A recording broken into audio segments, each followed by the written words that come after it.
జనరల్గా ఎవరి భావజాలం వారిది, ఎవరి సిద్ధాంతం వారిది అని అనుకునే ఒక రకమైనటువంటి సహజ గుణం కలిగిన వాటి భరతవర్షం మనది. కానీ ఇక్కడ జరుగుతున్న ప్రోపగండా చూస్తూ ఉంటే వామ్మో, అలా విడిచిపెట్టేస్తే ఎలా? దీనిపైన రియాక్ట్ అవ్వాలి. In the name of journalism ఇప్పటి వరకు భరతవర్ష ఎప్పుడూ కూడా చాలామంది కామెంట్స్ మనకి ప్రతికూలంగా వస్తూ ఉంటాయి. అప్పుడప్పుడు మనం కాంగ్రెస్ పార్టీ ఎక్కడైనా మంచి విమర్శ చేస్తే దాన్ని కూడా హైలైట్ చేస్తాం, ఇతర పార్టీలు కూడా. అప్పుడు నువ్వు కాంగ్రెస్ పార్టీకి అమ్ముడుపోయావా అని మన వాళ్ళు కామెంట్స్ చేస్తూ ఉంటారు. దాని అర్థం ఏంటంటే చాలా బ్యాలెన్స్డ్గా అవసరమైన చోట అంటే కేవలం దేశానుకూల అనే ఒక నినాదంతో ముందుకు వెళ్తూ ఉంటాం. అటువంటి వార్తల్ని మనం మ్యాక్సిమం అందజేయడానికి ట్రై చేస్తాం. కానీ తీన్మార్ మల్లన్న గారు, తులసి చందు గారు, ప్రధానంగా వీరి పేర్లు ఎందుకంటే చాలామంది ఉన్నారు, ఒక డజన్కు పైగానే ఉన్నారు. కానీ వీరి పేర్లు ఎందుకంటే వీరు ఎక్కువగా ప్రభావితం చేస్తున్నారు. ప్రభావితం మంచికి చేస్తే ఓకే, కానీ చెడుకు చేస్తుంటే, దేశాన్ని చెడగొట్టడానికి, విడగొట్టడానికి, పడగొట్టడానికి చేస్తుంటే ప్రతిఘటించకుండా, ప్రశ్నించకుండా ఎలా ఉంటాం? తోటి జర్నలిస్టులే కదా అని వారి భావజాలం వారి ఇష్టమని ఉండలేం కదా. వార్తల్లో విశ్వసనీయత అనేది చాలా ప్రధానం. కానీ ప్రోపగండా చేసి సగం నిజం సగం అబద్ధం ఇలా చేస్తూ ఉన్నారు. నేను ఒకసారి మీకు మార్నింగ్ న్యూస్ లైవ్లో మల్లన్న గారు ఏమంటున్నారు ఒకసారి చూడండి. దేశంలో పరిస్థితులు ఇప్పుడు చూస్తూ ఉంటే కొద్దిగా బీజేపీ అనుసరించినటువంటి విధానాలు కానీ, లేకపోతే బీజేపీ తీసుకుంటున్నటువంటి ప్రధానంగా దేశ ప్రజల్లో రెండు అంశాలు దొచ్చుకపోయినాయి. ఒకటి, భారత రాజ్యాంగాన్ని మారుస్తారు. రెండోది, ఇక రాబోయేటువంటి రోజుల్లో ఎన్నికలు అనేవి ఉండవు. మొత్తం ఇంకా చాలా ఉంది. వారు చెప్తున్న మాటలు ఏంటి అంటే రాజ్యాంగం మారుస్తారంట, తర్వాత ఎన్నికలు అనేవి ఉండవు.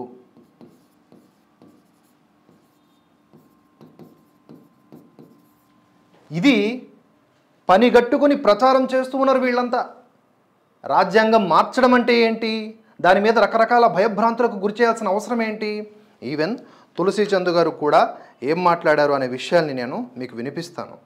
నాకు చాలా భయం వేసింది. దేశం పట్ల భక్తి కలిగిన వారిగా ఆందోళన కలిగింది. ఇటువంటి వార్తల్ని నమ్మితే యువత ముఖ్యంగా ఎలాంటి వాళ్ళని చూజ్ చేసుకుంటారు పాలకులుగా?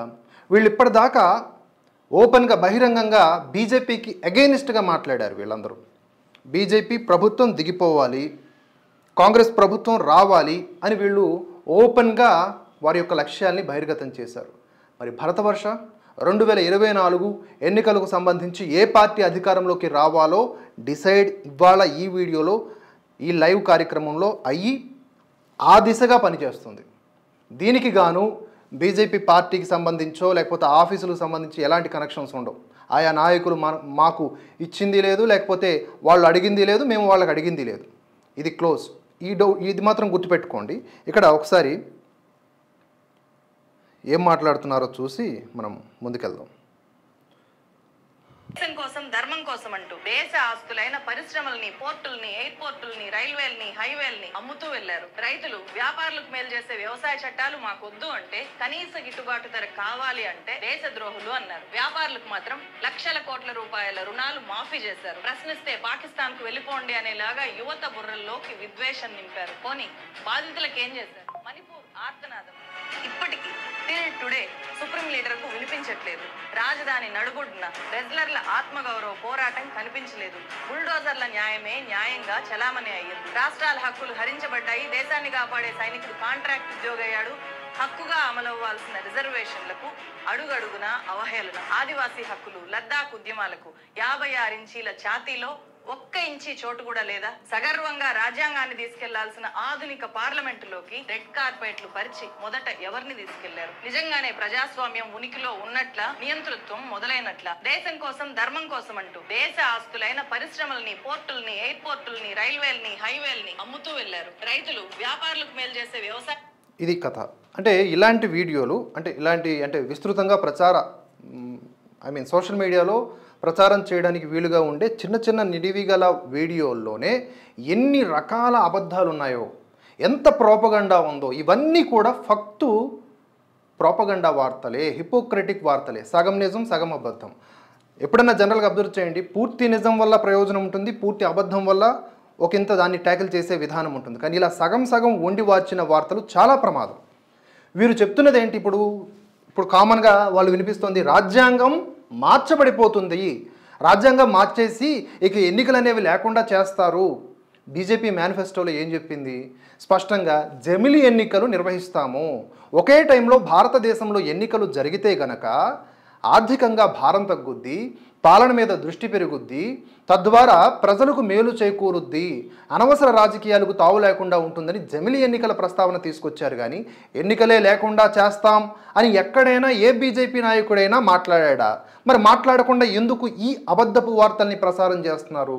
అంటే ఏ విధంగానైనా దేశానికి మేలు చేకూర్చేటటువంటి మోదీ లాంటి నాయకుడు ఈ భారతదేశాన్ని మళ్ళీ ఏలకూడదని ఫిక్స్ అయ్యారు. అలాగే మీరు ఇలా వార్తలు చెప్పడానికి మీకు బలంగా పైసలు కూడా వస్తున్నాయి అనే అనుమానాలు వస్తున్నాయి. పక్కాగా చెప్తున్నాం, భారతదేశంలో ఇప్పటి వరకు జరిగినటువంటి ఈ 10 ఏళ్ల పాలనలో కంపారిటివ్లీ గత కాంగ్రెస్ హయాంలో 70 ఏళ్ల పాలనలో కంపేర్ చేసుకుంటే ఎవరికైనా బుర్రా బుద్ధి ఉన్నవాడికి ఎవరికైనా ఇది కదా అసలైన పాలన. కంపారిటివ్లీ అంటున్నాను నేను, ఇంతకంటే బెటర్గా పాలించొచ్చేమో. కానీ ఈ పాలన కూడా లేని దుస్థితిలో ఉండేవాళ్ళం గతంలో. ఎక్కడ పడితే అక్కడ బాంబు పేలుళ్ళు జరిగేవి, జవాన్లు రోజు చచ్చిపోయేవాళ్ళు, వారి కుటుంబాలు తీవ్ర వేదనలో కుట్టుమిట్టాడేవి, బోర్డర్లు బలహీనంగా ఉండేవి, మౌలిక సదుపాయాలు క్షీణదశలో ఉండేవి, ఈశాన్య రాష్ట్రాల్ని పట్టించుకున్న దాఖలాలు లేవు. చైనా రోజుకి కిలోమీటర్ ఆక్యుపై చేసేది, రోజుకి కిలోమీటర్ ఈజీగా ఆక్యుపై చేసేది ఓవర్ నైట్లో. పాకిస్తాను మనకి గడగడలాడించింది ఇదే కాంగ్రెస్ టైంలో.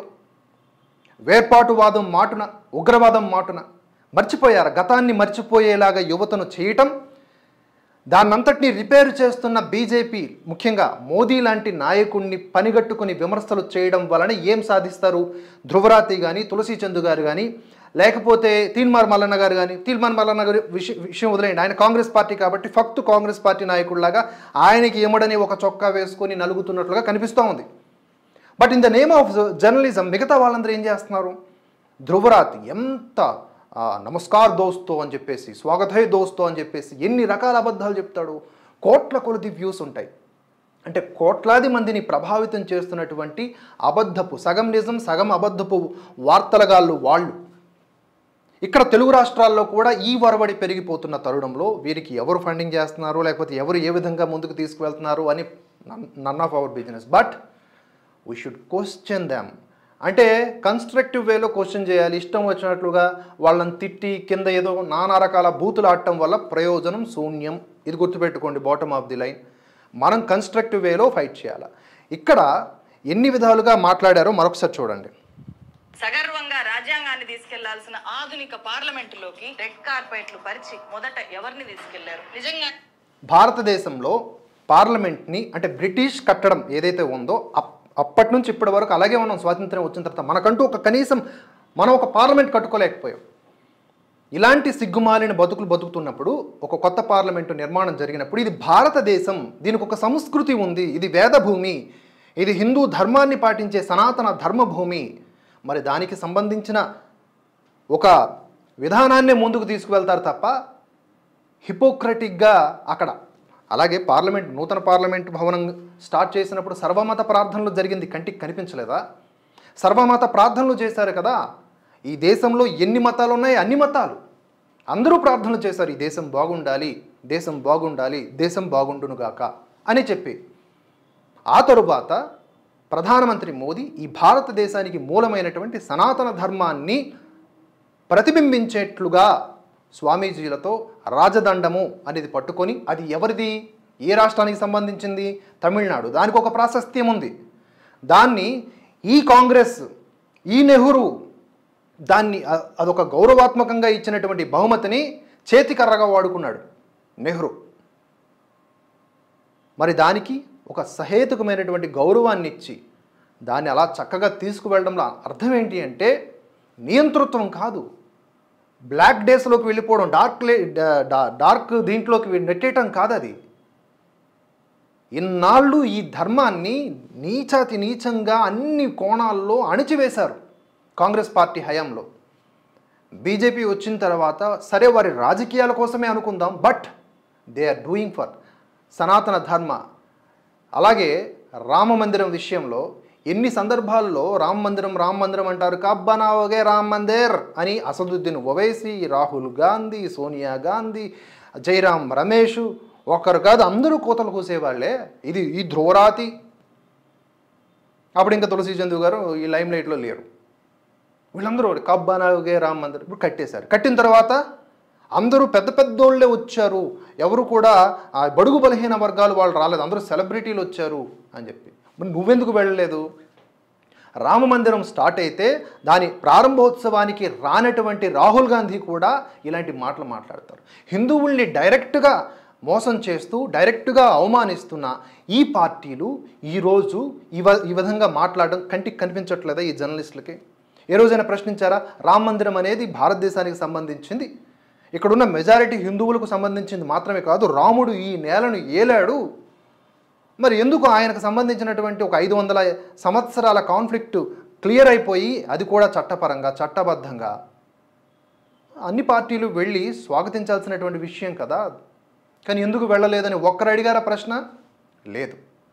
అయోధ్య రామ మందిరాన్ని నిర్మించినటువంటి కష్టజీవులతో పాటు ప్రధానమంత్రి నరేంద్ర మోదీ గడిపినటువంటి సందర్భాలు గుర్తులేవా? వారికి గౌరవం ఇవ్వలేదా? వారి పాదాలు కడగలేదా? ఆ నీళ్లు నెత్తిన చల్లుకోలేదా? ఇంకా ఎన్ని విధాలు మోదీ యాక్టింగ్ చేస్తాడు. సార్ అదే యాక్టింగ్ రాహుల్ గాంధీని చేయమనండి. రాహుల్ గాంధీ ఏమంటాడు? ఇక్కడికి వచ్చేసి భారతదేశంలో ఎన్నికల టైం ముందులో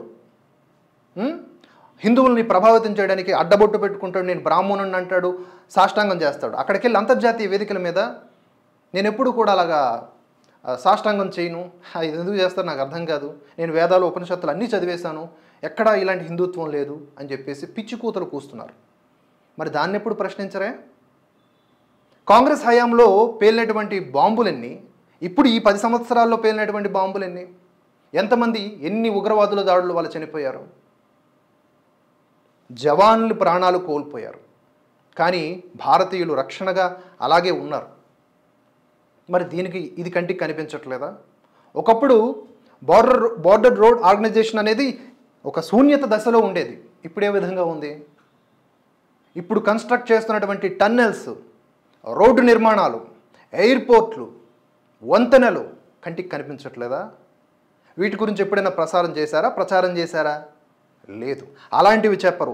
మాట్లాడితే మతం మతం మతం. ఎస్, మతమే. హిందూ ధర్మాన్ని తూట్లు పొడుస్తున్న వాళ్ళకి వ్యతిరేకంగా మాట్లాడేటప్పుడు మతమే. మీరందరూ చేస్తున్నది అదే. ఈ నేల మీద పుట్టి, ఈ ధర్మం మీద పుట్టి, మీ తల్లిదండ్రులు మీ తాత ముత్తాతలు కూడా అదే ధర్మం నుంచి వచ్చిన మీరు ఈరోజు చెడిపోయి, బుద్ధి చెడి, హిందుత్వం మీద విషంతో బీజేపీ భుజాల మీద నుంచి మమ్మల్ని, మా భుజాల మీద నుంచి బీజేపీని అనడం ఫ్యాషన్ అయిపోయింది. రాజ్యాంగాన్ని ఎప్పుడు మార్చలేదా? రాజ్యాంగం మార్చేస్తున్నారని ఎమర్జెన్సీ గుర్తులేదా? రాజ్యాంగాన్ని మార్చలే, ఎన్నిసార్లు మార్చారు? యాజ్ ఇట్ ఈస్గా స్వాతంత్రం వచ్చినప్పటి నుంచి ఇప్పటి వరకు అలాగే ఉందా రాజ్యాంగం? కాలానుగుణంగా మార్చేదే కదా, దాన్నే సంస్కరణ అంటారు. అయినా రాజ్యాంగం మార్చేస్తారని నరేంద్ర మోదీ ఎప్పుడైనా డైరెక్ట్గా చెప్పారా? అమిత్ షా ఎప్పుడైనా డైరెక్ట్గా చెప్పారా? ఒకవేళ మారిస్తే ఏం మారుస్తారు? సిఆర్పిసి పాతది ఉంది, ఇప్పుడు న్యాయ సంహిత వచ్చింది, అలాంటి వాటిని వ్యతిరేకిస్తూ ఉన్నారా? యూనిఫామ్ సివిల్ కోడ్ తెస్తామంటున్నారు, దాన్ని వ్యతిరేకిస్తూ ఉన్నారు మీరు. భారతదేశంలో ఉన్న పౌరులందరికీ ఒకే చట్టం కిందకి తీసుకురావాల్సిన బాధ్యత లేదా? దాన్ని కూడా వ్యతిరేకిస్తూ ఉన్నారు, దాని మీద కూడా ప్రోపగండా చేస్తున్నారు. ఇక మణిపూర్ గురించి మాట్లాడుతున్నారు. మణిపూర్ అల్లర్ల విషయంలో ఎన్ని రకాల వార్తలు. అక్కడ కూడా హిందూ మైతీలు క్రిస్టియన్ కుకీల మీద లేకపోతే ముస్లిం కుకీల మీద దాడి చేస్తున్నారని, వాళ్ళని చంపేస్తున్నారని రకరకాల తప్పుడు వ్యాఖ్యానాలు, కథనాలు చేశారు. నగ్నంగా ఒక స్త్రీని ఊరేగించినటువంటి ఒక వీడియోను పట్టుకొని భారతదేశం మొత్తం ఖ్యాతిని భరతమాతకు నగ్నంగా చూపించేలాగా, భరతమాత నగ్నంగా ఉందనేలాగా మొత్తం ఈ 140 కోట్ల మందిని దిగజార్చే విధంగా ప్రపంచం ముందు మీరు ప్రోపగండా చేశారు. కానీ మణిపూర్ ఇష్యూ ఇప్పటిదా? ఎన్ని సంవత్సరాల నుంచి, ఎన్ని దశాబ్దాల నుంచి ఉంది? ఆ రోజు నెహ్రూ చేసిన తప్పుల వల్ల కాదా ఈ ఫలితం? సరైన నిర్ణయాలు ఆ రోజు తీసుకుని ఉంటే ఈ బాధ ఉండేదా? 7 సిస్టర్స్ అని ఆ యొక్క ఈశాన్య రాష్ట్రాలకు ఆ పేరు ఎలా వచ్చింది? ఎవడిచ్చాడు ఆ పేరు? ఈ 7 సిస్టర్స్ని, ఈ స్టేట్స్ని బ్రిటిష్ వాడు మనల్ని వదిలి వెళ్ళిపోయాక కూడా ఒక క్రైస్తవ దేశం చేయాలనుకున్నారు. దానికి అనుకూలముగా నెహ్రూ స్టార్టింగ్లో వ్యవహరించాడు 1960s వరకు. ఇవన్నీ చరిత్ర ఎవ్వడికి అర్థం కాని పరిస్థితుల్లోకి నెట్టేసి పైన అంటే వీళ్ళు గతంలోకి తీసుకువెళ్ళరు, చరిత్రలో వాస్తవాలు చెప్పరు. ఇప్పుడు ఉన్నట్లాంటి ఏదో ఒక భయోత్పాతం కలిగించేసి ఏంది రాజ్యాంగం మార్చేస్తున్నారు, ఏంది మార్చేస్తున్నారు? ఎన్నికలు ఉండవా? ఎవరు చెప్పారు ఎన్నికలు ఉండవని? ఎన్నికలు ఉండవు అనేది నిజమైతే ఇప్పుడు కూడా అధికారంలో ఉన్నారు కదా, ఇప్పుడు కూడా అధికారంలో ఉన్నారు, ఇప్పుడు కూడా ఎన్నికల్ని రద్దు చేయొచ్చు. వాళ్ళు మెజారిటీలోనే ఉన్నారు కదా. తర్వాత ఇంకేంటది, ఇంకేదో పాయింట్ ఉంది. రైతు చట్టాలు రైతు చట్టాలు ఏవైతే తీసుకొచ్చారో అవి కాంగ్రెస్ పార్టీ హయాంలో తీసుకొచ్చినటువంటి చట్టాలే. వాటిని ఇంప్లిమెంట్ చేయడానికి ముందుకు తీసుకొచ్చారు, కొంచెం అటు ఇటుగా మార్చి. దాని వలన రైతులకే లబ్ధి చేకూరుతుంది, మధ్యలో ఉన్నటువంటి దళారులు మొత్తం మటాష్ అయిపోతారు. ఎలాగైతే సంక్షేమ పథకాలకు సంబంధించిన ఈ మనీ బట్వాడా ఉందో డైరెక్ట్గా అకౌంట్స్లోకి వెళ్తాయో అలా రైతులు, వ్యాపారస్తులు వీరి మధ్యలో దళారులు లేరు. 1000 రూపాయల ధాన్యం బస్తా ఉదాహరణ చెప్తున్నా అనుకుంటే ఆ 1000 రూపాయలు డైరెక్ట్గా వ్యాపారస్తుడు. ఈ మధ్యలో ఉన్న దళారు ఏం చేస్తాడు? 800లకు కొని వాడికి మళ్ళీ 1200లకు అమ్మి వీడి దగ్గర 200, వాడి దగ్గర 200 దొబ్బేస్తున్నాడు. ఇలాంటి వ్యవస్థల్ని ముఖ్యంగా పంజాబ్లో అది ఎక్కువగా ఉంది. కాబట్టి దేశంలో ఏ రైతు రియాక్ట్ అవ్వలా, పంజాబ్, హర్యానా రైతులు మాత్రమే రియాక్ట్ అయ్యారు. ఎందుకంటే దళారీ వ్యవస్థ అక్కడ వేళ్ళునుకుని ఉంది. In the name of farmers protest దేశ భద్రతని ప్రమాదంలోకి నెట్టేస్తే ఊరుకోవాలా? వాళ్ళని దేశద్రోహులు అనరా? అలాంటి వాళ్ళని సపోర్టు చేసే ప్రతి ఒక్కడూ దేశద్రోహే. సిఏఏ, సిటిజన్షిప్ అమెండ్మెంట్ యాక్ట్, దానికి భారతదేశంలో ఉన్న ముస్లింలకి సంబంధం లేదురా మొర్రో అని చెప్తూ ఉన్నా కూడా ఏ రోజైనా అర్థం చేసుకునేలాగా కథనాలు ఇచ్చారా? భారతదేశ ముస్లిమ్స్ని ఇప్పటికీ మ్యానిపులేట్ చేస్తూనే ఉన్నారు, వాళ్ళని హిందువులకు శత్రువులుగా మారుస్తూనే ఉన్నారు. ఇది ఎంత ప్రమాదమో భారతదేశానికి మీకు అర్థం కావట్లేదా? లేకపోతే ఇది తప్ప ఇంకో గతి లేదా, ఇంకో గమ్యం లేదా మీకు? ఇవేం వార్తలు, ఇవేం ప్రచారాలు? ఇంతకుముందు ఎయిమ్స్ ఎన్ని ఉండేవి, ఇప్పుడు ఎన్ని ఉన్నాయి? ఇంతకుముందు రైల్వే ట్రాక్ ఎంత, ఇప్పుడెంత? ఇంతకుముందు వందే భారత్ రైళ్లు ఉన్నాయా, ఇప్పుడు ఎన్ని ఉన్నాయి? ఇక ప్రైవేటైజేషన్ గురించి కూడా మాట్లాడతారు. ఆదాని ఈ ఆదానితోనే మొన్న రేవంత్ రెడ్డి వెళ్ళి దావోస్లో మీటింగ్ పెట్టుకున్నాడు. మరి ఏ దేశంలో తీసుకోండి, బిలియనీర్స్ ఎంతమంది ఉంటారు? కోట్ల మంది ఉంటారా? బిలియనీర్స్ 10 మందో, 20 మందో, 30 మందో, 50 మందో ఉంటారు. వారు చాలా కీలకమైనటువంటి వ్యక్తులు. వారి ద్వారా లక్షల మంది ఉద్యోగాలు పొందుతారు. అదాని అని ఏడుస్తారే, అదాని కట్టే ట్యాక్సులు, అదాని ఇచ్చే ఉద్యోగాలు, అదాని వల్ల దేశానికి సంబంధించిన ఆర్థిక ప్రగతి ఉంటుంది. అదాని, అంబానీ, టాటా ఇలా కొన్ని వందల మంది ఉన్నారు వ్యాపారస్తులు. ముఖ్యంగా 100 మంది అంటే బిలియనీర్స్ నేను చెప్పేది. వీళ్ళ వల్ల దేశం కూడా ముందుకు వెళ్తుంది. వాళ్ళలో ఎవరైనా అవినీతి పరులు ఉంటే మనం ప్రశ్నించవచ్చు. ఇదే అదాని గురించి అవినీతి ఉంది అని ఎవడు మాట్లాడాడు? అమెరికాకు సంబంధించిన హిండెన్బర్గ్ రిపోర్ట్ మాట్లాడింది. హిండెన్బర్గ్ రిపోర్ట్ని మనం ఎందుకు తీసుకోవాలా? భారతదేశానికి సంబంధించిన ఏదైనా దర్యాప్తు సంస్థ చెబితే మనం విశ్వసించాలా? మన దేశం నాశనం కోరుకునే దేశాల్లో ఒకటి అమెరికా. పైకి చెప్పే తీయటి మాటలు కావు, లోన దాని కుతంత్రాలు వేరు. మనం ఎప్పుడు ఎదగకూడదు, ఎదుగుతున్న దశలోనే ఉండాలా. అట్లానే మన బతుకులు పోవాలని చూస్తున్నటువంటి దేశాల్లో అమెరికా ఉంటుంది ఫస్ట్. అక్కడ ఉన్నటువంటి ఒక చిన్న బిలిబిత్రి కంపెనీ హిండెన్బర్గ్, వాడిచ్చిన రిపోర్టు అదాని మీద మన దేశానికి సంబంధించిన ఆర్థిక వ్యవస్థను ఒక్క షేక్ ఎలా చేసిందో చూసాం. దాన్ని పట్టుకొని 24 గంటలు అదే ప్రచారం. అలాగే ఆ రుణాలను మాఫీ చేశారని రుణాలను, అలాగే తప్పుడు వార్తలు కూడా తులసి చందు గారు అప్పట్లో ఎస్బీఐకి 12,000 కోట్ల రూపాయలు సంథింగ్ ఏదో రుణమాఫీ చేశారు, పేదలకు రుణమాఫీ చేయలేదు. రైట్ ఆఫ్కి రైట్ వేవ్కి తేడా కూడా తెలియకుండా మాట్లాడేసి ప్రతి దాంట్లో ఎంతని వివరణ ఇచ్చుకుంటూ వెళ్ళాలా అనిపిస్తుంది. కానీ ఈ రోజు నుంచి ప్రతినబూనుతూ ఉంది భరతవర్ష. ప్రతి ఇష్యూ మీద మీరు ఏదైతే ప్రాపగండా క్రియేట్ చేస్తున్నారో ఆ ప్రతి ఇష్యూ మీద వీ విల్ రియాక్ట్. అండ్ అలాగే సరైన సమాచారాన్ని దేశ ప్రజలకు ఇస్తాం. ముఖ్యంగా యువతని ప్రభావితం చేసేటటువంటి ఇలాంటి విషపు వార్తలకి, మీరిచ్చే విషపు వార్తలకి మేము విరుగుడు మందు ఇస్తాం, ఇది ఫిక్స్ అయిపోయింది.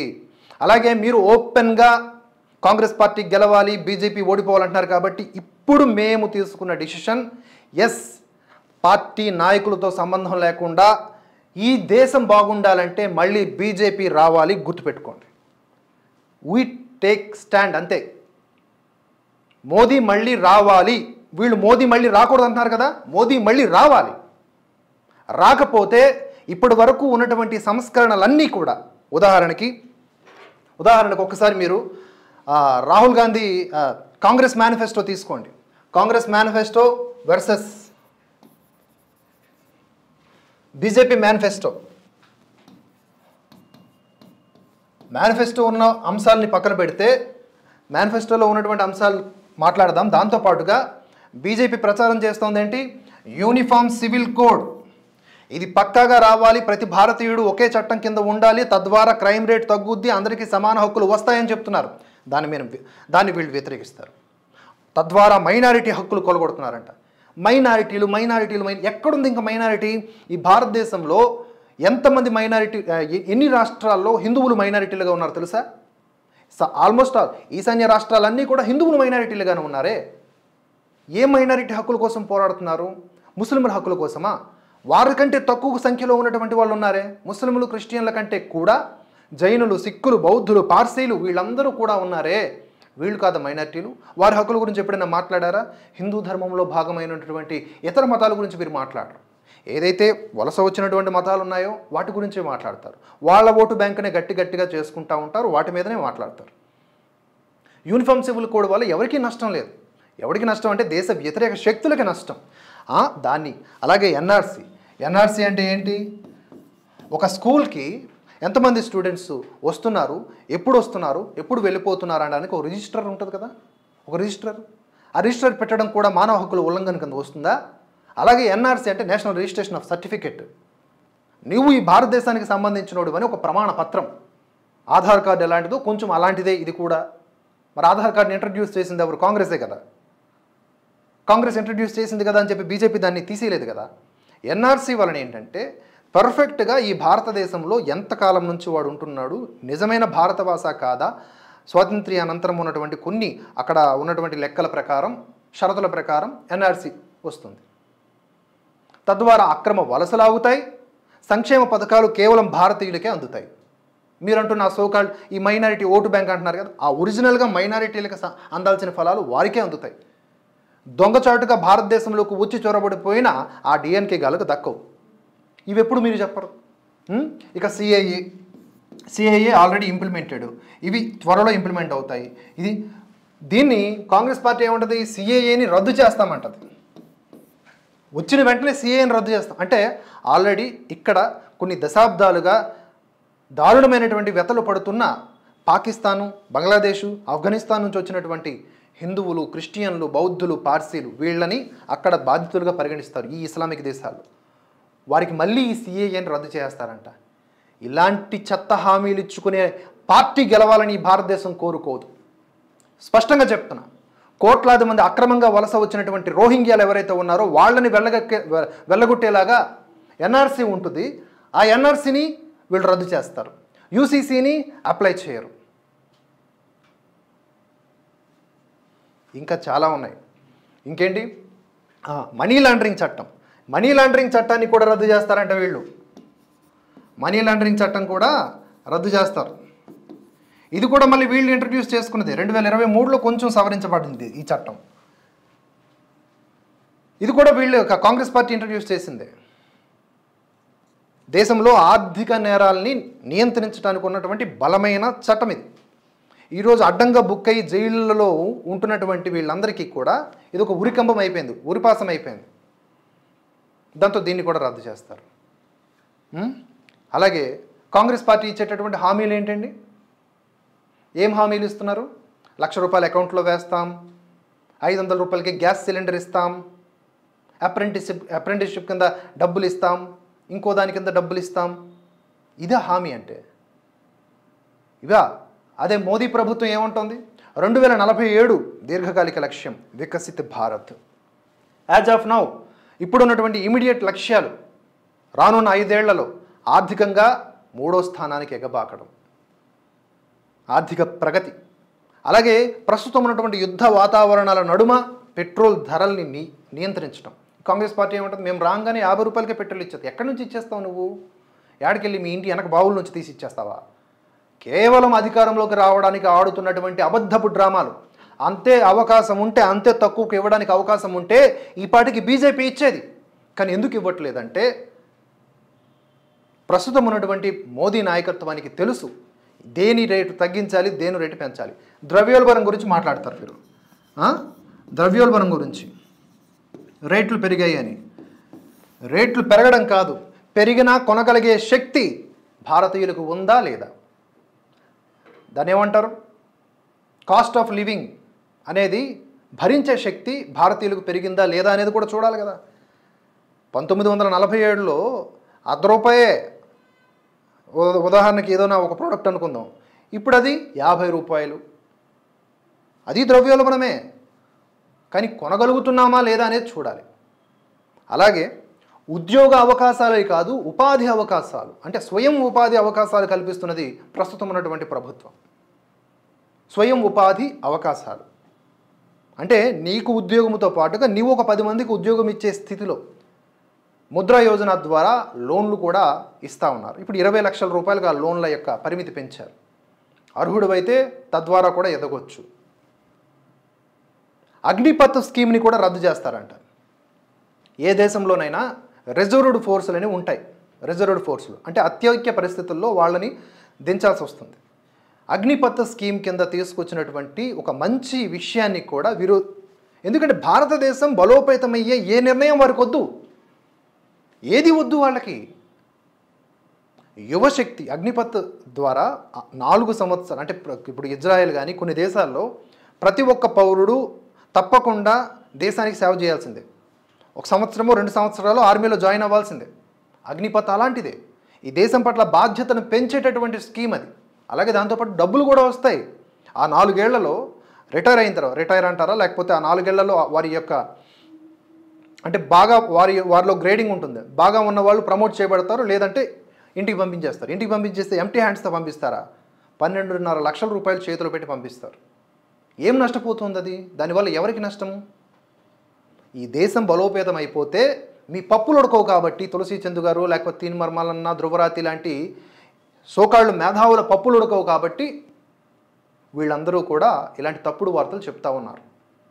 ఇంకా ఏం మాట్లాడారు ఒకసారి చూడండి. బుల్డోజర్ అంట. అదే అగ్నిపథ్ స్కీమ్ గురించి, దేశాన్ని కాపాడే జవాను కాంట్రాక్ట్. ఈ జవాన్లకి వీళ్ళు ఈ కాంగ్రెస్ పార్టీ మేధావులే వీళ్ళు. నా దృష్టిలో తులసి చంద్ గారు ఇకపైన నేను కాంగ్రెస్ పార్టీ మేధావుగానే మాట్లాడతాను. నేను బీజేపీ పార్టీ తరఫున మాట్లాడతాను. ఎందుకు హిపోక్రసీ ఇక్కడ? ఈ జవాన్ల గురించి వీళ్ళు మాట్లాడింది ఇప్పుడు కాంట్రాక్ట్ బేస్ అని. అగ్నిపథ్ స్కీమ్ అనేది ఒక విభాగం మాత్రమే. మొత్తం ఆర్మీని అగ్నిపథ్ కిందకి మార్చేయలేదుగా, కన్వర్ట్ చేయలేదుగా. ఇది కేవలం ఒక విభాగం. అలాగే జవాన్లకు వీళ్ళు ఇచ్చే రెస్పెక్ట్ గురించి మాట్లాడుతూ ఉన్నారు కదా. ముంబై బాంబు పేలుళ్ళు ఘటనలో ఇమీడియట్గా ఉగ్రవేదల మీద యాక్షన్ తీసుకోవాలంటే వీళ్ళేమో మూలకెళ్ళిపోయి మీటింగ్ పెట్టి కాఫీలు టీలు తాగుతూ ఇప్పుడు ఏం చేద్దాం? అక్కడ మన ఫోర్సెస్ ఫైట్ చేస్తూ ఉంటే లైవ్ టెలికాస్ట్ల ద్వారా బర్కా దత్తు, రాజ్దీప్ సర్దేశాయి ఇన్ఫర్మేషన్ ఉగ్రవాదులకు ఇచ్చేస్తూ ఉంటే దాన్ని ప్రతిఘటించకుండా, దాన్ని ఆపకుండా సొల్లు మీటింగ్లు వేసుకుంటా మన జవాన్లను ఉసురు తీశారు వీళ్ళు. బాంబు పేలుళ్ళ ద్వారా ఎంతోమంది జవాన్లను ఉసురు తీశారు వీళ్ళు. అంతెందుకు, ఇంకొంచెం వెనక్కి వెళ్దాం. చైనాతో యుద్ధం జరిగినప్పుడు, నెహ్రూ ప్రధానమంత్రిగా ఉన్నప్పుడు చైనాతో యుద్ధం జరిగినప్పుడు మన ఆర్మీ జవాన్లకి షూస్ కూడా లేవు, సరైన షూస్. అందుకనే మనం ఆ చైనాతో యుద్ధంలో ఓడిపోయాం. ఇప్పుడు పరిస్థితులు అప్పుడు లేవు. సరే అంతకి సరే, మరి అప్పుడెప్పుడో స్వాతంత్ర్యం టైము, అప్పుడు కొత్తల్లో భారతదేశం అంతా ఆర్థికంగా బలంగా లేదు. ఆర్థికంగా బలంగా ఉంది. భారతదేశం దగ్గర ఉన్నంత డబ్బు ఏ ప్రపంచంలో ఎక్కడా లేకుండే. ఇక్కడ ఉన్నంత బంగారము, ఇక్కడ ఉన్నటువంటి రత్నాలు, రాసులు ఎక్కడా లేకుండే. కానీ నెహ్రూ ఓవర్ కాన్ఫిడెన్స్ ఏంటంటే మన మీద ఎవడు దాడి చేస్తాడు, అలాంటిదిగా చైనా ఈజ్ గుడ్ ఫ్రెండ్, ఇట్లా మాట్లాడేవాడు. ఎంత నిరాశ నిస్పృహలకి గురి చేస్తాడంటే ఆయన గురించి మనం చదివితే. అందుకనే భారతదేశపు మొట్టమొదటి ప్రధాని నా దృష్టిలో నేతాజీ సుభాష్ చంద్రబోసే. కంగనా రనౌత్ చెప్పినా చెప్పకపోయినా ఇట్స్ ట్రూ. కానీ ఆయన్ని అణగద్రొక్కి నెహ్రూ వచ్చి ఈరోజు దేశం ఈ పతనావస్థలో ఉండడానికి కారణమయ్యాడు. అద్భుతంగా ఎదిగే దేశాన్ని అధపాతాళానికి తొక్కేస్తే దాన్ని మళ్ళీ పూర్వ వైభవ స్థితికి ఈరోజు ప్రధానమంత్రి మోదీ గారు తీసుకురావాలని ప్రయత్నం చేస్తూ ఉంటే ఆయన మీద ఏ ఆరోపణలు చేయలేక ఇలా వక్ర భాష్యాల్లో జవాన్ల గురించి మాట్లాడుతున్నాం. ఇదే జవాన్ల గురించి ఇంకేమంటున్నారు, అంతకుముందు కాంగ్రెస్ టైంలో జవాన్లు టెర్రరిస్టులతో పోరాటంలో ఫైరింగ్కి లేదు అనుమతి. ఇప్పుడు టెర్రరిస్ట్ అన్న అనుమానం వస్తే కాల్చిపాడే నా కొడుక ఫస్ట్ చూస్తానంట, కాల్చిపాడే ఆ నా కొడుకుని అంటారు.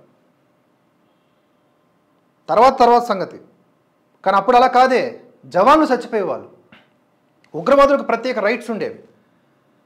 ఇంత దుర్మార్గం అంటే ఈ కాంగ్రెస్ పార్టీ ఆర్టికల్ 370 ఉంది కదండి, ఆర్టికల్ 370ని మళ్ళీ పునరుద్ధరిస్తారంట కశ్మీర్లో. ఆర్టికల్ 370ని పునరుద్ధరించడం ఏంటి? కశ్మీర్కి ప్రత్యేక రాష్ట్ర హోదా ఇస్తారు అన్నారు, ఓకే, అది బీజేపీ కూడా ఇస్తున్నటువంటి హామీ. ఇస్తారు, ఒక రైట్ టైంలో రాష్ట్ర హోదా ఇస్తారు. ప్రస్తుతానికి కేంద్రం తాలూకా ఓవర్వ్యూ దాని మీద ఉండాలి, దాని మీద లదాఖ్ మీద ఉండాలి, తప్పదు. ఇప్పటికే అది సున్నితమైన ప్రాంతమే. ఇంకా అక్కడ దొంగనా కొడుకులు ఉన్నారు, ఉగ్రవాదులు ఉన్నారు, మాటు వేసిన స్లీపర్ సెల్స్ ఉన్నారు. అందుకనే ఇప్పటికీ అక్కడ కశ్మీరీ పండితులు చచ్చిపోతూ ఉన్నారు, జవాన్లు చచ్చిపోతూ ఉన్నారు, సామాన్య పౌరులు చచ్చిపోతూ ఉన్నారు. కశ్మీర్లో గ్రౌండ్ లెవెల్లోకి వెళ్ళి మీరు మాట్లాడండి. ఒకప్పుడు మేము రాళ్ళు రోవడానికి 500, 1000 రూపాయల కోసం బతుకులు ఇచ్చేవాళ్ళం. ఇప్పుడు చక్కగా టూరిస్టులు వస్తూ ఉన్నారు, హ్యాపీగా ఉంది మా జీవితాలు, పిల్లలు చదువుకుంటూ ఉన్నారు. ఇది మేము ఊహించలేదు. ఓహో, ఇలా ఉంటుందా ఆర్టికల్ 370 తీసేస్తే, మేము ఏదో అనుకున్నాం, మమ్మల్ని ఏదో తొక్కేస్తారని అంటే రియలైజ్ అవుతూ ఉన్నారు. ఆ పర్సంటేజ్ ఇంకా పెరగాలి, పెరిగేదాకా అది రాష్ట్ర హోదా రాకూడదని నా ఉద్దేశం. సరే, మోదీ గారు కూడా ఈ మధ్య కశ్మీర్కి త్వరలోనే రాష్ట్ర హోదా అని హామీ ఇచ్చారు. రాష్ట్ర హోదా, కాంగ్రెస్ పార్టీ రాష్ట్ర హోదా వరకు ఆగదు, ప్రత్యేక రాష్ట్రం, ప్రత్యేక ప్రతిపత్తి, ఆర్టికల్ 370ని అక్కడ పునరుద్ధరిస్తుంది. అంటే 2 జెండాలు ఉంటాయి, 2 రాజ్యాంగాలు ఉంటాయి. కేంద్ర ప్రభుత్వం తీసుకున్న నిర్ణయాలు కాశ్మీర్లో వర్కౌట్ అవ్వాలి అంటే పెద్ద యుద్ధమే చేయాలి.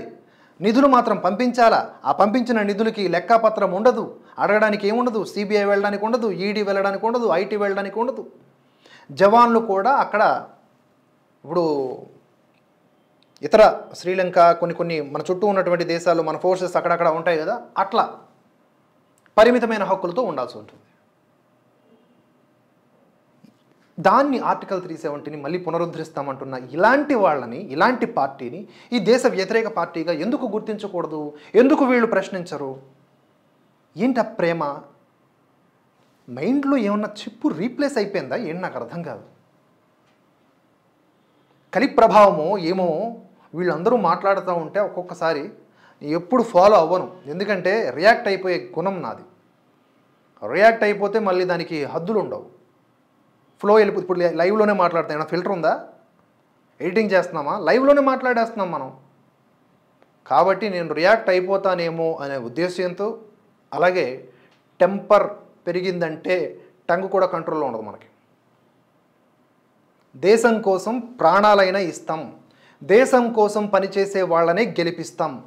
2024 లోక్సభ ఎన్నికల్లో భారతదేశానికి సంబంధించిన బాగు కోసం మళ్ళీ మోదీయే రావాలి. ఇది 2024-29 మధ్య ఉన్నటువంటి మన నిర్ణయం. 29కి మారచ్చు. మళ్ళీ కాంగ్రెస్ పార్టీలో మంచి గుణాలు వచ్చి వాళ్ళు కూడా దేశభక్తులై దేశహితం కోసం ఆలోచించి ఆ నాయకత్వం కూడా ఇక్కడున్న భారతీయుల్ని ఏకీకృతం చేసే పరితపనలో మునిగినట్టు కనిపిస్తే అప్పుడు మేము షిఫ్ట్ అవుతాం. అప్పటిదాకా మీలాగా కాదు, హిపోక్రటిక్గా కాదు, ఉన్న విషయాల్ని ఉన్నట్లుగా చెప్తూ మేము ముందుకెళ్తాం. వీటితో పాటుగా ఇంకా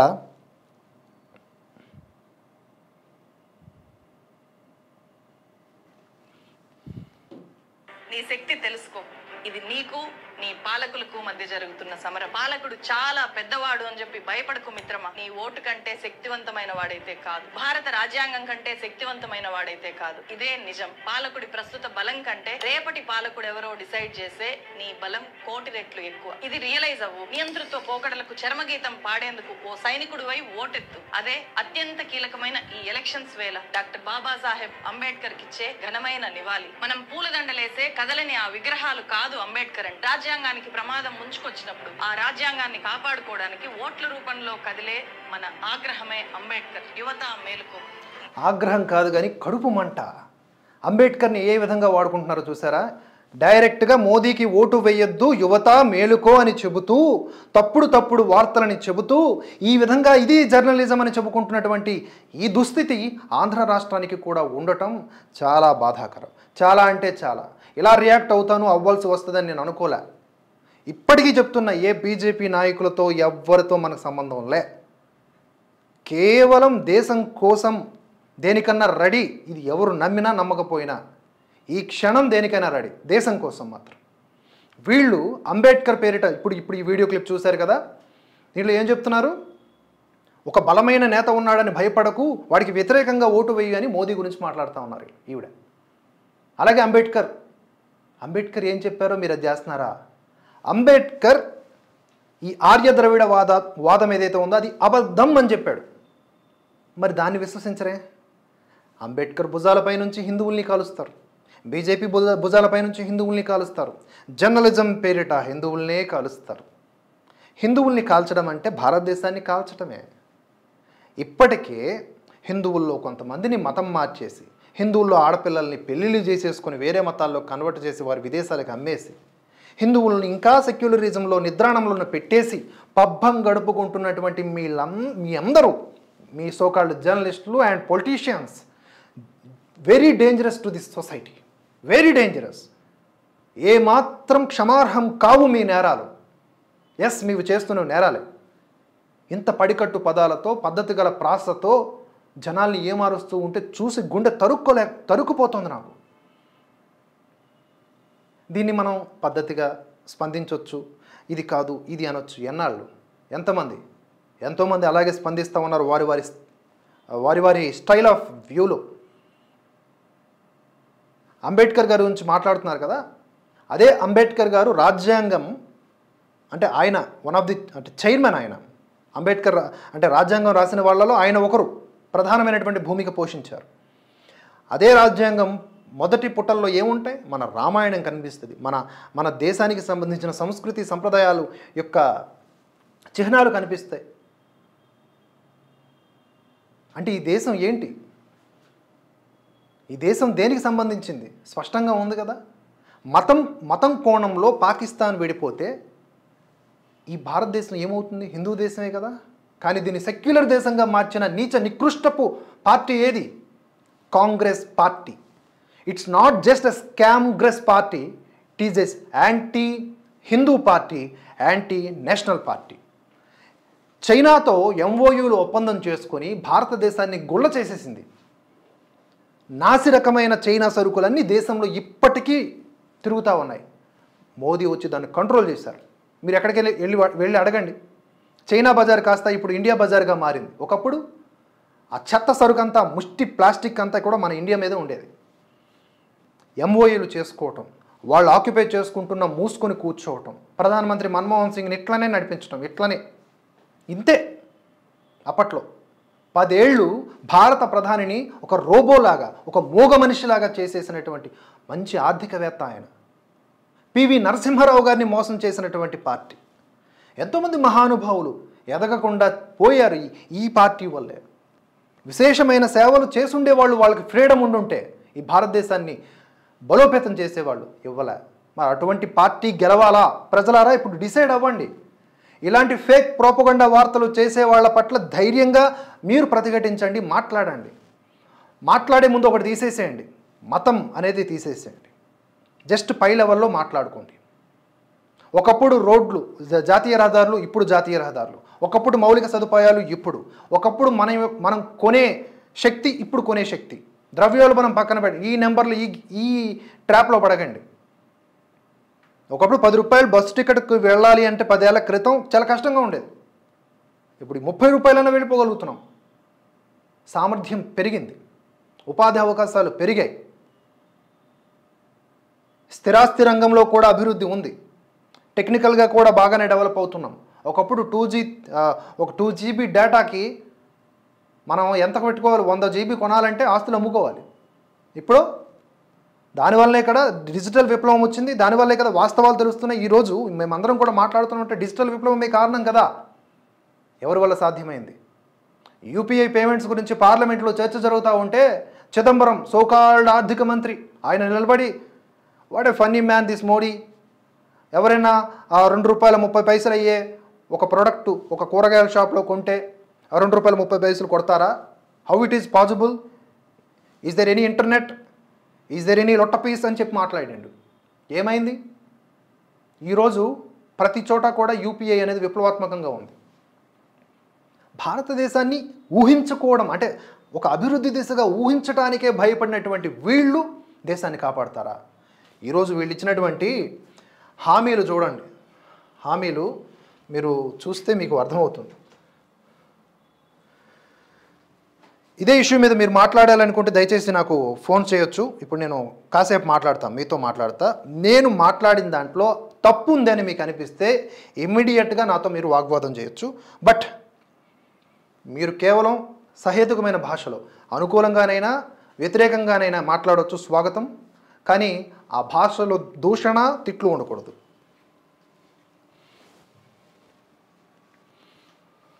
ఒకసారి ఇప్పుడు మనం బీజేపీని ఎందుకు గెలిపించాలి అన్నదానికి నేను ఒక ఉదాహరణ చూపిస్తాను చూడండి.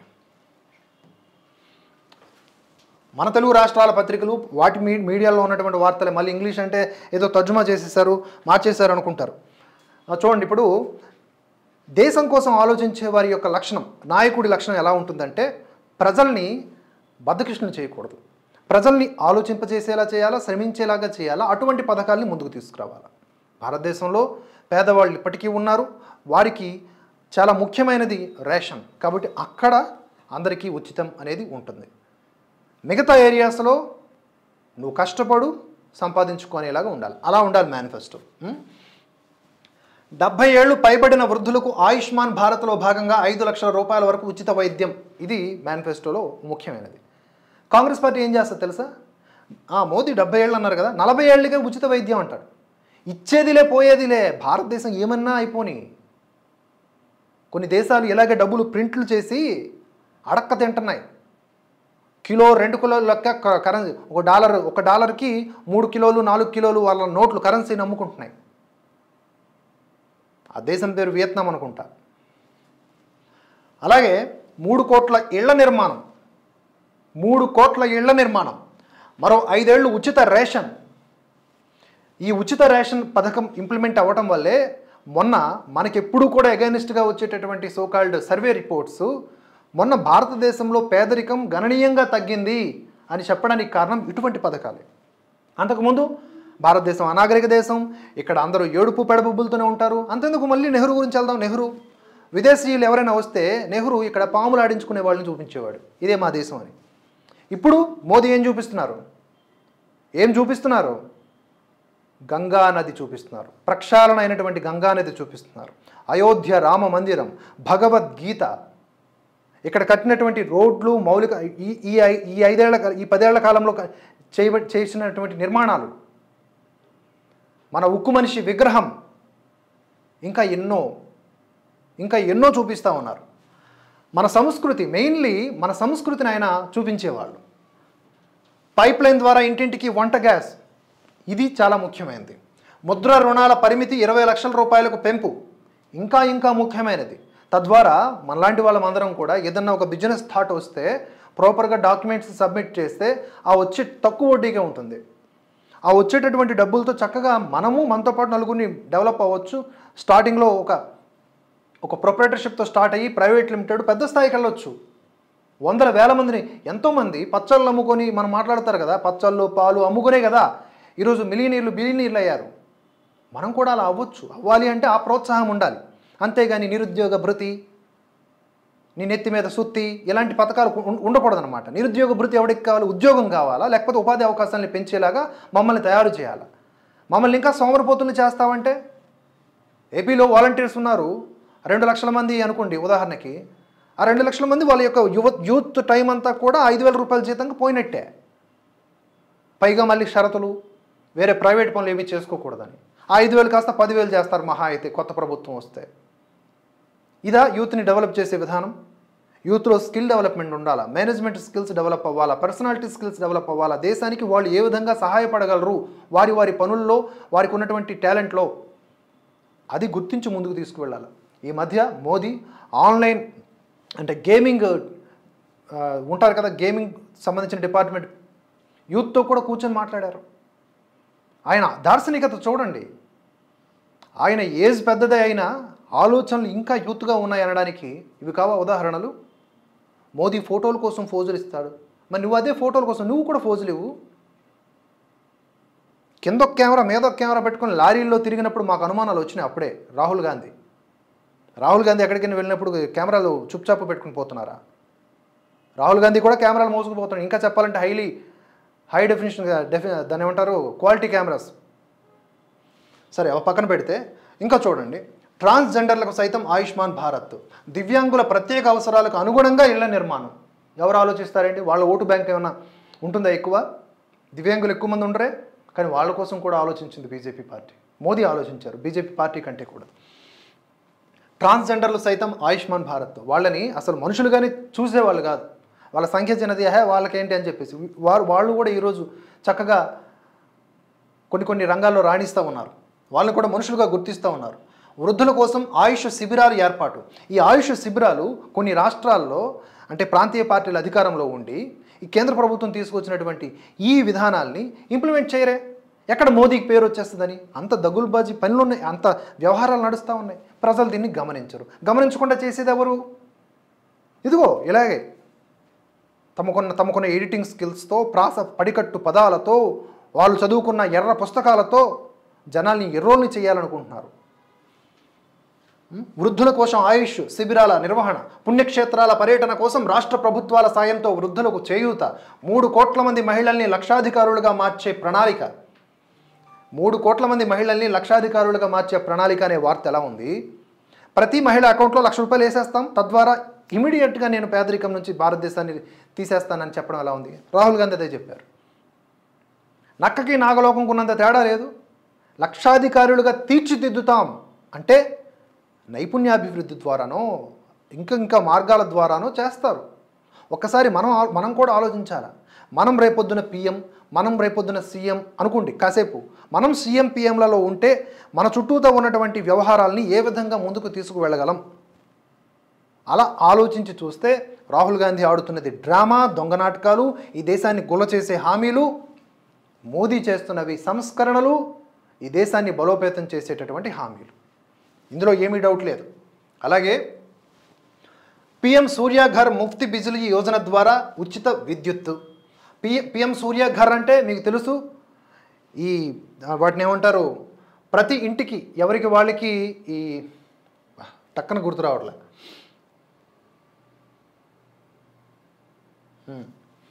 గుర్తొచ్చినట్టు చెప్తా, గ్యాప్ మళ్ళీ ఎందుకు. డైరీ సహకార సంఘాల సంఖ్య పెద్ద సంఖ్యలో పెంపు, అలాగే కూరగాయల సాగు, వాటి నిల్వల కోసం కొత్త క్లస్టర్లు, మహిళా పారిశ్రామికవేత్తలకు ప్రోత్సాహం, మత్స్య ఉత్పత్తి ప్రాసెసింగ్ కోసం ప్రత్యేక క్లస్టర్లు, ప్రకృతి వ్యవసాయానికి ప్రాధాన్యం, చిన్న రైతుల లబ్ధి కోసం శ్రీ అన్న సాగు ప్రోత్సాహం, ఎప్పటికప్పుడు పంటల మద్దతు ధర పెంపు, వ్యవసాయ మౌలిక వసతుల మిషన్ ప్రారంభం, వ్యవసాయ అవసరాల నిమిత్తం ప్రత్యేక ఉపగ్రహం, సేవారంగంతో స్వయం సహాయక సంఘాల అనుసంధానం, ప్రపంచవ్యాప్తంగా తిరువళ్ళూరు సాంస్కృతిక కేంద్రాల ఏర్పాటు, తమిళ భాష ఖ్యాతిని విశ్వవ్యాప్తం చేయడానికి కృషి. ఇదెందుకు ప్రత్యేకించి పెట్టారంటే తమిళనాడు ప్రత్యేక దేశంగా ఫీల్ అయిపోతున్నట్లుగా మార్చారు. అక్కడ ఉన్నటువంటి ద్రవిడ పార్టీ నేతలు, డిఎంకే, అన్నా డిఎంకే, వీళ్ళందరూ కూడా ఈ ద్రవిడవాదం, పెరియారువాదం ఏదైతే అంబేద్కర్ మహాశయులు వారు ఖండించారో అది అబద్ధపు సిద్ధాంతమని, దాన్నే వీళ్ళు మళ్ళీ అదే అంబేద్కర్ గారి పేరును వాడుకొని భారతదేశం తమిళనాడు చాలా ప్రత్యేక దేశం, ఇక్కడికి వలస వచ్చారు, ఈ కబుర్లన్నీ మనం విన్నాం కదా. అలా భారతదేశం నుంచి తమిళనాడుని సెపరేట్ చేసే విధంగా ఇన్నాళ్ళు చేశారు. అందుకని ఎక్కువగా ఫోకస్ చేస్తున్నారు. భగవంతుడు కూడా అన్నామలై రూపంలో అక్కడ ఒక అద్భుతమైనటువంటి పొలిటీషియన్ని ఇప్పుడు నడిపిస్తూ ఉన్నాడు. అన్నామలై మాట, అన్నామలై తీరు, నడక ప్రతీది కూడా అద్భుతమే. ఫ్యూచర్ ప్రైమ్ మినిస్టర్ లక్షణాలన్నీ పుష్కలంగా ఉన్నటువంటి వ్యక్తి. అలాంటి తమిళనాడుని భారతదేశం నుంచి సెపరేట్ చేసేయాలి అని చూస్తున్నటువంటి దుష్టశక్తులకి విరుగుడు మంత్రం చేయాలంటే ఏం చేయాలి? తమిళ భాష పట్ల ఎవరు ఇక్కడ వ్యతిరేకులు లేరు, తమిళ సంస్కృతి పట్ల ఎవరు వ్యతిరేకులు లేరు. మొన్న పార్లమెంట్లో రాజదండం తమిళనాడు నుంచి కూడా వెళ్ళింది. అలాగే తమిళ భాష ఈ డిఫరెంట్ అంటే దీన్ని అణిచివేస్తున్నారు అని చెప్పేసి ప్రోపగండా క్రియేట్ చేశారు కదా. అందుకని చెప్పి తమిళ భాష గురించి ప్రత్యేకించి ఒక హామీని ఇవ్వడం జరిగింది. అది విశ్వవ్యాప్తం చేయడానికి కృషి, ఉపాధి అవకాశాలను మెరుగుపరిచే కొత్త శాటిలైట్ పట్టణాల ఏర్పాటు, విమానయాన రంగానికి ఊతం, విద్యుత్ వాహన రంగానికి ప్రోత్సాహం, వందే భారత్ విస్తరణ, దేశ ఉత్తర దక్షిణ తూర్పు ప్రాంతాల్లోనూ బుల్లెట్ రైలు. ఈ బుల్లెట్ రైలు కళ అలాగే ఉండిపోయింది. జపాన్ వంటి దేశాలకు వెళితే మనం ఎంత వెనకబడి ఉన్నామో తెలుస్తుంది. ఇప్పుడే ఈ 10 ఏళ్ల మోదీ పాలనలోనే ఇంత వెనకబడి ఉన్నట్టుగా అనిపిస్తే ఇంకా ఈ 10 ఏళ్ళు కాంగ్రెసే పాలించుంటే మన బతుకు రోడ్డు సైడు కొట్టేసిన డివైడర్ లాగా ఉండేది. పక్కాగా చెప్తున్నా. ఇప్పటికిప్పుడు జపాన్ వెళ్ళి చూసినా అక్కడ అంటే వీడియోల ద్వారా మనం వెళ్ళి చూసింది ఏమీ లేదు, బట్ ఆ దృశ్యాలు చూస్తుంటే ఏం దేశం. అలాగే అక్కడ ఉన్నటువంటి పీపుల్ కూడా గొప్ప డిసిప్లిన్గా ఉంటారులేండి. మళ్ళా బోలోమని ఎక్కేరు తొక్కేరు ఎక్కడ కూడా.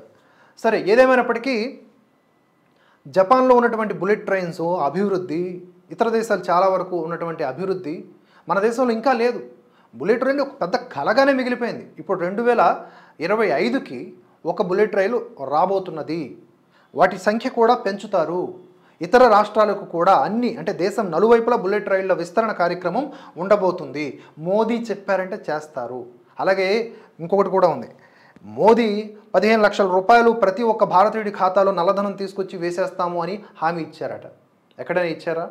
మోదీ అధికారంలో లేనప్పుడు అప్పట్లో ఎన్నికల ప్రచారంలో భాగంగా ఈ భారతదేశంలో ఉన్నటువంటి నల్లధనం ఎంత ఉంది అంటే ఒక్కొక్కరి ఖాతాలో 15 లక్షల రూపాయల వరకు వేయొచ్చు అని చెప్పారు ఆయన. వేస్తామని చెప్పలే. దాన్ని కూడా ఇప్పటికీ ఈ సోకాల్డ్ జర్నలిస్టులు వాడుతూ ఉంటారు. ఇప్పటికీ ఆయన ఏదో హామీ ఇచ్చేయడం నెరవేర్చలేదని. ఉపమానము దృష్టాంత అలంకారము అంటారు దాన్ని. ఉపమాన అలంకారం దృష్టాంత అలంకారం అంటారు కదా. ఉదాహరణగా చెప్పడం, ఎగ్జాగరేట్ చేసి చెప్పటం. అంటే ఈ భారతదేశంలో నల్లధనం అంతా ఉండేదని. దానికోసమే నోట్ల రద్దు జరిగింది. నోట్ల రద్దు వల్ల ఏం ప్రయోజనం అండి? నోట్ల రద్దు వల్ల ప్రయోజనం ఉంది. ముఖ్యంగా కశ్మీర్లో ఈ రాళ్ళు కొట్టే బ్యాచ్ని అరికట్టడం జరిగింది నోట్ల రద్దు వల్ల. అప్పటి వరకు ఎన్నో దాన్ని ఏమంటారు నకిలీ నగదు ఉండేది చలామణిలో. ఆ పాత నోట్ల రద్దు చాలా ముఖ్యమైనటువంటి పాత్ర పోషించింది. అలాగే 2000 రూపాయల నోట్లు కూడా ఇప్పుడు తీసేశారు. ఒక పద్ధతి ప్రకారం వెళ్తున్నారు. బట్ ఒక సంస్కరణ, ఒక ఆపరేషన్ చేస్తున్నప్పుడు పేషెంట్ నొప్పిని భరించాలి. భారతదేశ ప్రజలు కూడా అలాగే నొప్పిని భరించే పరిస్థితి వచ్చింది. అలాగే దేశ ఉత్తర దక్షిణ తూర్పు ప్రాంతాల్లో రక్షణ, వంట నూనె, ఇంధన రంగాల్లో స్వయం సమృద్ధి, గ్రీన్ ఎనర్జీ ఉత్పత్తి వినియోగానికి ప్రోత్సాహం, green energy, pharma, semiconductor, electronics, innovation, legal insurance, వాహనాల రంగాల్లో ప్రపంచ స్థాయి హబ్ల ఏర్పాటు, అంతరిక్ష రంగంలో భారత సామర్థ్యాన్ని పెంచేందుకు ఖచ్చితమైన ప్రణాళిక. ఇస్రో గురించి ఇంత మాట్లాడుకుంటున్నట్లుగా 10 సంవత్సరాల పూర్వం మాట్లాడామో మనం? మాట్లాడలే. ఇస్రోని వీళ్ళు ఏమంటారు తెలుసా? ప్రయోగానికి ముందు శ్రీహరికోటలో ప్రయోగానికి ముందు తిరుమల తిరుపతి శ్రీవారిని దర్శించుకుంటున్నారు. అదొక పద్ధత? వీళ్ళు సైంటిస్టులా అని వెక్కిరిస్తారు. ప్రయోగం ఫెయిల్ అయిందనుకోండి, మీ శ్రీనివాసుడు కాపాడలేదే అని చెప్పి ఆనందంతో, సునకానందంతో మాట్లాడతారు. అంటే వీళ్ళు అంటే ఇతర దేశాల్లో వాళ్ళు ఏం చేస్తున్నారు మనం చెప్పుకోవచ్చు ఇక్కడ ఉదాహరణగా. అంటే అంత అక్కసు. భారతదేశం అన్నా, హిందూ ధర్మం అన్నా, మన దేవీ దేవతల నామస్మరణ అన్నా, రాముడన్నా, కృష్ణుడన్నా వీళ్ళకి ఒక రకమైన వికారం. ఇలాగ ప్రతి కణంలా చిదిరిపోతూ ఉంటుంది. కాబట్టి వీళ్ళకి ఏం చేయాలంటే ఆ చిదిరిపోవడాన్ని ఇంకా పెంచాలి, పెంచుతూనే ఉండాలి. తద్వారానే లైన్లోకి వస్తారు. దీనికి ఒకటే మార్గం అండి, మనం అందరం సంఘటితమై ప్రదర్శించాల్సిన శక్తిగా మారాలి. శక్తి గురించి కూడా వెటకారంగా మాట్లాడాడు కదా రాహుల్ గాంధీ. శక్తి గురించి, హిందూ ధర్మంలో ఉన్న శక్తితో మేము పోరాడుతున్నామంట. ఆ శక్తియే మనతో పోరాడమని చెప్పండి. ఇప్పుడు విదేశాల్లోని భారతీయులకు భద్రతకు హామీ, ఉద్యోగ నియామకాల్లో పేపర్ లీకేజీల నివారణకు కఠిన చట్టం, పారదర్శకంగా నియామక ప్రక్రియ, అంకురాలకు నిధులు, మెంటార్షిప్లతో మద్దతు. ఒక్కసారి ఇక్కడ కూడా మన తులసి చందు గారి యొక్క హిపోక్రసీ గురించి నేను చెప్తాను. విదేశాల్లోని భారతీయుల భద్రతకు హామీ అంటే మొన్న ఖతార్లో ఒక అక్రమ కేసులో మన మాజీ న్యాయ అధికారులకు ఉరిశిక్ష విధించారు, గుర్తుందా? వాళ్ళందరూ సేఫ్గా భారతదేశం వచ్చేస్తారు కొద్ది నెలల క్రితం. వాళ్ళు రాక మునుపు అంటే ఈ వీడియో అంటే ఈ వార్త వాళ్లకు ఉరి శిక్ష విధించింది ఖతార్ ప్రభుత్వం, ఖతార్ కోర్టు అన్నప్పుడు మోదీ ఏం చేస్తున్నారు? మోదీ భారతీయులకు రక్షణ లేకుండా చేస్తున్నారు. విదేశాల్లో మన మాజీ నేవీ అధికారుల పని అయిపోయినట్లే. ఎంత చేసినా ఖతార్ వినదు. ఎందుకంటే ఖతార్ అంత ఇంతో మనతో అంత సౌభాగ్యవంతమైన దేశం కాదు, అంటే అంత మంచి రిలేషన్స్ ఉన్న దేశం కాదు. ఏదో ద్వైపాక్షికంగా కొన్ని తప్పనిసరి పరిస్థితుల్లో కొన్ని లింక్స్ ఉన్నాయి అంతే. అయితే ఇక్కడ వాళ్ళు ఊహించారనమాట, పక్కాగా మన నేవీ అధికారులు ఉరివేయబడతారు అని. ఆ ఉరివేసే రోజు కోసం ఎంత ఎదురు చూశారో. అప్పుడు మోదీని ఇంకా డిగ్రేడ్ చేయొచ్చు కదా. ఒక 6-7 మంది నేవీ అధికారుల్ని, నెంబర్ అటు ఇటు అవ్వచ్చు, ఒకేసారి ఉరివేసేస్తే మన అధికారుల్ని మోదీ మీద ఇంత బురద చల్లవచ్చు, తద్వారా లబ్ధి పొందొచ్చు. కానీ కట్ చేస్తే వచ్చేసారు, వాళ్ళందరూ సేఫ్గా భారతదేశం వచ్చేసారు. వచ్చేస్తే చూసారా ఫ్రెండ్స్, ఇప్పుడు ఏమైంది? ఎన్నికల ముందు మోదీ ఆడుతున్న నాటకం ఇది. ముందే తీసుకురావచ్చు కదా, ఇప్పుడు ఎందుకు తీసుకొచ్చారు అంట. ఏం మాట్లాడుతున్నారు, ఏంది కథ? తీసుకొస్తే ఏమో ఇలా, తీసుకురాకపోతే ఏమో అలా, జనాల్ని ఇంకా వెంగలప్పల్ని చేసేస్తూ ఉంటారు. నిజాలు మాట్లాడే భరతవర్ష ఛానల్కి వ్యూవర్షిప్ ఎప్పుడు ఎక్కువగా ఉండదు, కానీ నిజాలే మాట్లాడుతుంది. భరతవర్ష ఫాలో అవుతున్నటువంటి ఆ కొద్ది సంఖ్య ఒక్కొక్కరు నా దృష్టిలో స్వామి వివేకానంద ఇటువంటి వ్యక్తులతో సమానం. అలాగే మీరు చేస్తున్న వీడియో లక్షల మంది వ్యూస్ రావచ్చు. ఇన్నాళ్ళు ఎందుకు రియాక్ట్ అవ్వలేదంటే మీ పేర్లు చెప్పుకొని మేమేదో వ్యూస్ పొందినట్లుగా మీరు మళ్ళీ మమ్మల్ని అంటారేమో అని. కానీ అవసరం లేదు. బట్ ఇక నుంచి ఈ ఎన్నికల టైంలో మాత్రం దేశాన్ని జాగృతపరిచే బాధ్యత తీసుకున్నాం, చేస్తాం. తప్పదు. ఇది కేవలం వ్యక్తిగత వివాదం కాదు, సిద్ధాంతపరమైన విభేదం అంతే. బాధ, అబద్ధాలు చెప్తుంటే విని ఓర్చుకోలేక వచ్చినటువంటి రియాక్షన్. ఇప్పుడు విదేశాల్లోని భారతీయుల భద్రత హామీ అంటే నాకు అది ఖతార్ గుర్తుకొచ్చింది. ఆర్టికల్ 370 అంత సీన్ ఉందా? ఓవైసీ ఏమన్నారు? ఆర్టికల్ 370 మోదీ మగాడైతే ఎత్తి చూపించమని అన్నారు. ఎత్తేసారు ఆర్టికల్ 370. ఎత్తింగానే ఇప్పుడేంటి? అక్కడ కశ్మీరీల యొక్క హక్కులను ఉల్లంఘన చేస్తున్నారు, అక్కడ మానవ హక్కులన్నీ కూడా మంట కలిపేస్తున్నారు. ఇలాంటి ఏడుపుగొట్టు క్యాండిడేట్లందరినీ కూడా భారతదేశం భారతీయులందరూ ఏకీకృతమై ఎండగట్టాల, వెళ్ళగొట్టాల. ఇలాంటి రజాకార్ పార్టీల్ని, ఇలాంటి కాంగ్రెస్ పార్టీల్ని, అలాగే చాలా వరకు ఈ ఇండీ కూటమిలో ఉన్నటువంటివన్నీ కూడా ఒక జట్టు కట్టి ఏం చేస్తున్నాయి? ఎరాడికేటింగ్ ఆఫ్ సనాతన ధర్మ. జై శ్రీరామ్ నో, భారత్ మాతాకి జై నో, అమ్మవారు నో. కాంగ్రెస్ హయాంలో ఎన్ని దారుణం ఇప్పటికీ ఉన్నాయనుకోండి, ఎన్ని దారుణమైనటువంటి అవమానాలు జరిగాయి హిందూ ధర్మానికి. నగ్నంగా పెయింట్లు వేసేవాడు ఒకడు, అండర్వైర్ల మీద అమ్మవారి చిత్రాలు పెట్టేవాడు ఒకడు, టాయిలెట్ల మీద వినాయకుడు బొమ్మలు పెట్టేవాడు ఒకడు. అడుగున అవమానాలే. ఇప్పటికీ బీజేపీ హయాంలో కూడా కన్హయ్య లాల్ రాజస్థాన్ టైలర్ని ఎంత దారుణంగా చంపారు. యూపీలో 2 చిన్నారులను కుత్తుకులు కోసి ఎలా చంపారు. సాధువుల్ని, ముంబైలో సాధువుల్ని మహారాష్ట్రలో ఎంత దారుణంగా చంపారు, కొట్టి చంపారు. ఇప్పటికీ హిందువుల మీద దాడులు జరుగుతూ ఉంటే మీ కళ్ళు కాకులు పొడిచినాయా? ఏ రోజైనా మాట్లాడారా? ఏ రోజు మాట్లాడారా? కాంగ్రెస్ ప్రభుత్వం ఎలా వచ్చిందో లేదో కర్ణాటకలో రామేశ్వరం కేఫ్లో బాంబు పేరింది. ఆ 2 దొండగులు ఇప్పుడు ఎన్ఐఏ అధికారులు పట్టుకున్నారు వాళ్ళిద్దరిని, ఆ దుర్మార్గుల్ని. వాళ్ళు ఎక్కడ దొరికారు? అస్సాము, తర్వాత వెస్ట్ బెంగాల్లో దొరికారు. ఇలాంటి వాళ్ళందరికీ హైదరాబాద్ ఒకటి, వెస్ట్ బెంగాల్, కేరళ మంచి ప్లేసెస్ ఇవి. ఈ స్లీపర్ సెల్స్ అందరికీ ఎవరు పెంచి పోషిస్తూనే ఉన్నారు? ఈ భారతదేశానికి పెద్ద ప్రమాదం ఏంటో తెలుసా? ప్రాంతీయ పార్టీలు, కుటుంబ పార్టీలే. మోదీ అది చేస్తున్నది. మోదీ ఎవరి కోసం చేస్తున్నాడు? ఆయనకైనా పిల్లలా? ఆయనకైనా వారసత్వం ఉందా? ఆయన ఆస్తులు సంపాదించుకోవాలన్న కోరిక కలిగి ఉన్నాడా? ఒక్కరోజైనా సెలవు తీసుకున్నాడు ఆయన? అలాంటి వ్యక్తిని కించపరిచే ముందు ఆలోచించుకోవాలా. అంతేగాని ఈ విధంగా విషప్రచారం చేయకూడదు. ఇలా చూడండి, ఉద్యోగ నియామకాల్లో పేపర్ లీకేజీల నివారణకు కఠిన చట్టం, పారదర్శకంగా నియామక ప్రక్రియ. మనీ లాండరింగ్ లాగా ఇది ఒక చట్టం తీసుకురావాలా. ప్రతి ఉద్యోగ నియామకం పేరు ఎత్తటం, వాళ్ళకి సంబంధించిన వాళ్ళని సచివాలయ ఉద్యోగులకో వాళ్ళ ఇంటి దగ్గరలో ఉన్న వాళ్ళకు ఇచ్చేసుకోవటం. మళ్ళీ కష్టపడి రాసిన వాడి పరిస్థితి ఏంటి? అన్ని సంవత్సరాలు వేచి చూసిన వాడి బతుకు. ఇలా ఉంది బీజేపీ మేనిఫెస్టో. మరి కాంగ్రెస్ మేనిఫెస్టో ఎలా ఉంది? మెంటల్ ఎక్కిపోద్ది అనమాట. రాహుల్ గాంధీ లాగా ఉంది అది కాంగ్రెస్ మేనిఫెస్టో. అన్నీ న్యాయలే. అన్యాయాన్ని చదవటంలో మనం సైలెంట్గా వాడాలి. అన్యాయ్ హామీలు అనమాట ఇవన్నీ. అగ్నిపథ్ పథకం రద్దు అంట. అగ్నిపథ్ పథకం రద్దు. ఎందుకు చేస్తావు రద్దు? ఈ దేశానికి సేవ చేసే యువకుల్ని తయారు చేసేటటువంటి ఒక పథకాన్ని ఎందుకు రద్దు చేస్తావు? ఎందుకంత నొప్పి అంటే China against of this scheme, America against of this scheme, even Pakistan two. శత్రు దేశాలన్నీ కూడా ఈ పథకం, ఇలాంటి పథకం దేశాన్ని బలపరిచేస్తుందని చెప్పి వాళ్ళు వీళ్ళ చేత ఆడిస్తున్నటువంటి నాటకం ఇది. అగ్నిపథ్ పథకం కింద ఏం నష్టం లేదు. జస్ట్ 4 years సేవ చేసుకుని సౌభాగ్యం దక్కుతుంది యువతకి. అక్కడ నుంచి ముందుకు ప్రమోట్ అవ్వచ్చు, వెనకెళ్తో 12.5 లక్షలతో ఇంటికి వెళ్ళొచ్చు. ఏం నష్టం లేదు గాలికి తిరిగే కంటే. అలాగే జమ్మూ కాశ్మీర్కు రాష్ట్ర హోదా. ఇక్కడ రాష్ట్ర హోదా అని హామీ ఇచ్చారు. Read between the line, article 370 పునరుద్ధరణ జరుగుద్ది కాంగ్రెస్ పార్టీ అధికారంలోకి వస్తే. మళ్ళీ వేర్పాటువాదం, మళ్ళీ ఉగ్రవాదం, మళ్ళీ దేశంలో బాంబు పేలుళ్ళు, మళ్ళీ అక్రమ చొరబాట్లు.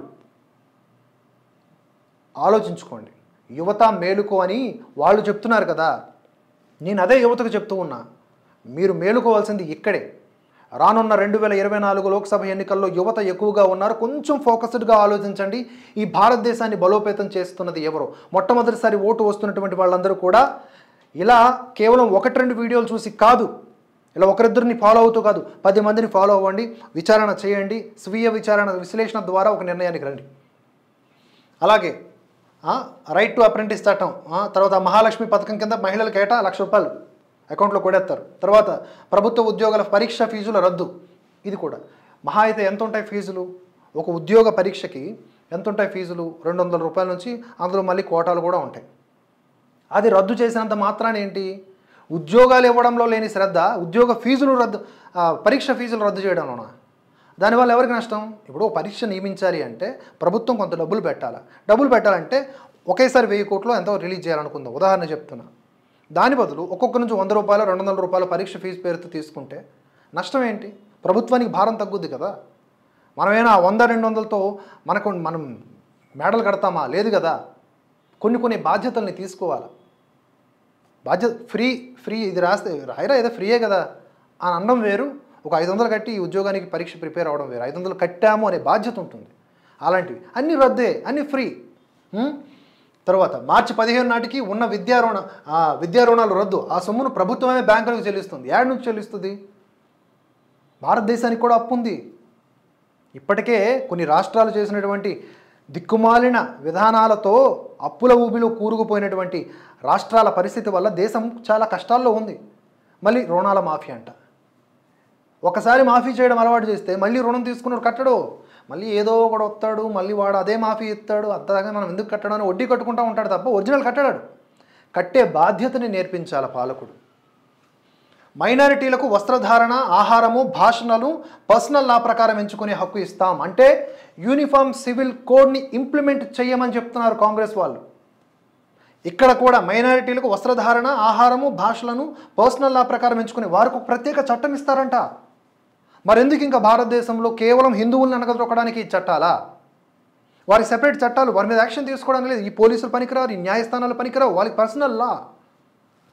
ఇలాంటి హామీ ఓపెన్గా ఇచ్చారు. వీరికి మనం ఓటు వేయాలి. ఆలోచించండి. తర్వాత తప్పుడు వార్తల నియంత్రణకు 1978 నాటి ప్రెస్ కౌన్సిల్ ఆఫ్ ఇండియా చట్టాన్ని సవరిస్తాము. ఎందుకు సవరిస్తారంటే ఈ చట్టం ద్వారా ఇప్పుడు వీళ్ళే ఇరుక్కుంటున్నారు కాబట్టి వీళ్ళు కొంచెం అప్పట్లో బ్రిటిష్ వాళ్ళందరూ కూడా ఎలాంటి చట్టాలను తీసుకొచ్చారు? బ్రిటిష్ అధికారులు ఎవరైనా తప్పు చేస్తే తప్పించుకోవడానికి లొసుగుల్ని క్రియేట్ చేసుకొని చట్టాలు తయారు చేశారు. ఇప్పుడు కాంగ్రెస్ కూడా అంతే. రేపు పొద్దున అధికారంలోకి రావాలని అనుకుంటుంది. ఒకవేళ వస్తే తనకు అనుకూలంగా చట్టాలన్నీ సవరించుకుంటుంది. దేశానుకూలంగా, దేశ ప్రజల హితం కోసం కాదు. ప్రమాదకరమైన హెచ్చరిక ఇది. దేశవ్యాప్తంగా కులగణన, రిజర్వేషన్లపై 50% పరిమితి తొలగింపంట. ఇంకెందుకు ఇంకా రిజర్వేషన్లపై 50% అసలు మొత్తం అంతా కూడా కలగూర గంపలాగా పిచ్చిగా చేసేసేయండి. రిజర్వేషన్లు పెట్టేసండి విపరీతంగా. అలాగే కులగణన కాదు, ఇది కాంగ్రెస్ గులగణన నేను చెప్తున్నా. ఇప్పుడు కులగణన అంటే ఎవరికి సంబంధించింది? హిందువులకు సంబంధించింది. మరి ముస్లింల్లో సున్నీలు ఉంటారు, షియాలు ఉంటారు, ఇలా ఉంటారు కదా. వాళ్ళలో కూడా విభజన చేయండి. వాళ్ళలో కూడా దూదేకులు ఉంటారు, అలా విభజన చేయండి వాళ్ళు కూడా కులాల వారీగా. క్రిస్టియన్లలో క్యాథలిక్లు ఉంటారు, ఇంకా ఏమో ఉంటాయి వాళ్ళు కూడా, అలా డివైడ్ చేయండి. లేదా చర్చ్ వైడ్స్గా కార్పొరేట్ పాస్టర్లు ఉంటారు కదా, ఈ పాస్టర్కి ఇదొక కులం అదొక కులం అని డివైడ్ చేయండి. వాళ్ళని మాత్రం కలిపి ఉంచుతారు. హిందువులు మాత్రం కులాల వారీగా ఎన్నికల ముందు మాట్లాడుతూ విడగొట్టేసి వీళ్ళని మాత్రం దిగజారుస్తారా? ఈ కులగణన అనేది మనల్ని ఉద్ధరించేది కాదు మిత్రులారా, గుర్తుపెట్టుకోండి. ఇది మనల్ని మన వేళ్ళని మన కళ్ళని మన వేళ్లతో పొడిచే విధానం ఇది. అవసరమైతే మోదీ ప్రభుత్వం అధికారంలోకి వచ్చాక కులగణన ప్రామాణికంగా చేస్తుంది, సైంటిఫిక్గా చేస్తుంది, ఆ వివరాలు ఇస్తుంది. ఇప్పటికే కరోనా వల్ల పాపులేషన్ ఎంత ఉంది అనేది పర్ఫెక్ట్గా తెలియదు, అవి కూడా వస్తాయి. దాన్ని బేస్ చేసుకొని వ్యవహారాలు నడుస్తాయి తప్ప ఇలా కులగణన పేరిట మళ్ళీ ఏం చెప్తారు రాహుల్ గాంధీ? ఎవరు ఎక్కువ కులస్తులు ఉంటే వాళ్ళకి మేము ఎక్కువ సంక్షేమ పథకాలు అందిస్తామంటారు. ఇలా మాట్లాడుకుంటూ పోతే ఈ పార్టీ గురించి ఇలాంటి పార్టీగా ప్రజలు ఓటేయాలి అనిపిస్తుంది. కేంద్ర ప్రభుత్వ ఉద్యోగాల్లో మహిళలకు 50% రిజర్వేషన్లు, విద్యార్థులకు కూడా ఏటా ₹1,00,000 సాయం, తర్వాత రైతులకు రుణమాఫీ చేస్తారు. ఆ రైతులకు రుణమాఫీని కూడా ఒక ప్రమాదకరమైన చర్యగానే చూడాలి. రైతులను బలోపేతం చేయాలి ఆర్థికంగా, వారు తీసుకున్న రుణాలని మళ్ళీ వాళ్ళు కట్టేలాగా చేయాలి తప్ప ఈ విధంగా చేయటం ఎంతవరకు కరెక్ట్ అనేది చూడాలి. తర్వాత కనీస మద్దతు ధర చట్టం తీసుకొచ్చి రైతుల ఆదాయాన్ని పెంచుతారు. ఇవన్నీ కూడా ఇక న్యాయ్, హిస్సేదారీ న్యాయ్, కిసాన్ న్యాయ్, శ్రామిక్ న్యాయ్, ఇది ఆల్రెడీ మనం ఒక వీడియో చేసాం. ఇలా ఈ విధంగా కాంగ్రెస్ పార్టీ ఉంటే దాని గురించి సత్యం ప్రకటించకుండా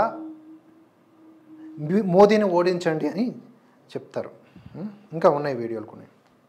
దేశ ఆస్తులైన దేశం కోసం ధర్మం కోసం అంటూ దేశ ఆస్తులైన పరిశ్రమల్ని, పోర్టుల్ని, ఎయిర్పోర్టుల్ని, రైల్వేల్ని, హైవేల్ని అమ్ముతూ వెళ్లారు. రైతులు వ్యాపారులకు మేలు చేసే వ్యవసాయ చట్టాలు మాకొద్దు అంటే, కనీస గిట్టుబాటు ధర కావాలి అంటే దేశ ద్రోహులు అన్నారు. వ్యాపారులకు మాత్రం లక్షల కోట్ల రూపాయల రుణాలు మాఫీ చేశారు. ప్రశ్నిస్తే పాకిస్తాన్ కు వెళ్లిపోండి అనేలాగా యువత బుర్రల్లోకి విద్వేషం నింపారు. పోనీ బాధితులకు ఏం చేశారు? మణిపూర్ ఆర్తనాదం ఇప్పటికీ టిల్ టుడే సుప్రీం లీడర్ కు వినిపించట్లేదు.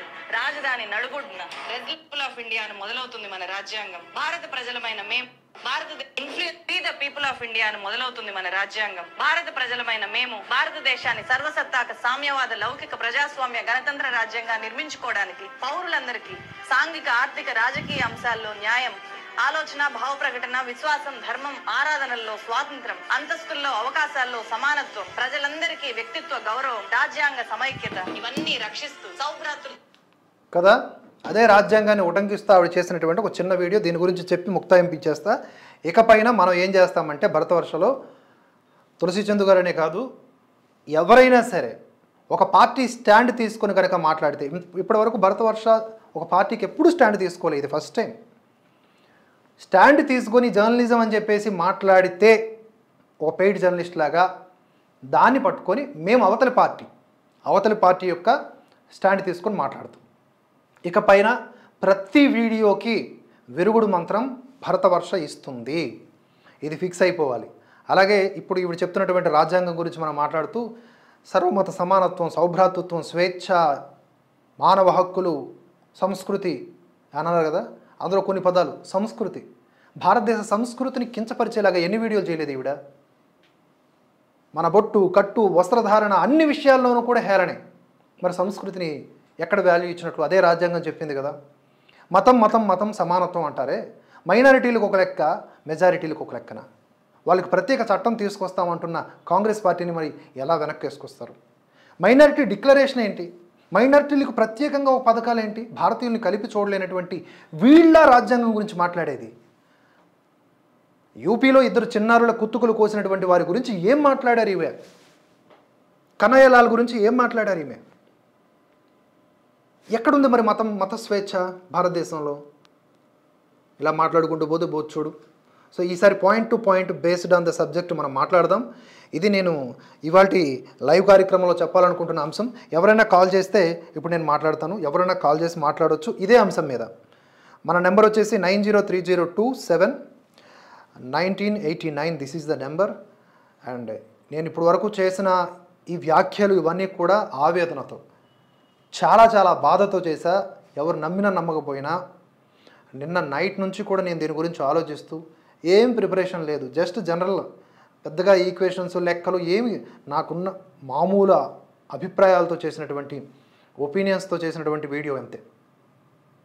దేశం కోసం ఎవరు దీన్ని డ్రామాటిక్గా మార్చినా, దేశభక్తి అనే పదాన్ని కించపరుచుకున్నా, తక్కువ చేసినా, ఎస్ దేశభక్తితో దేశహితం కోసం ఈ మాటలన్నీ మాట్లాడాను తప్ప ఎవరికి ఎగెనిస్ట్గా కాదు.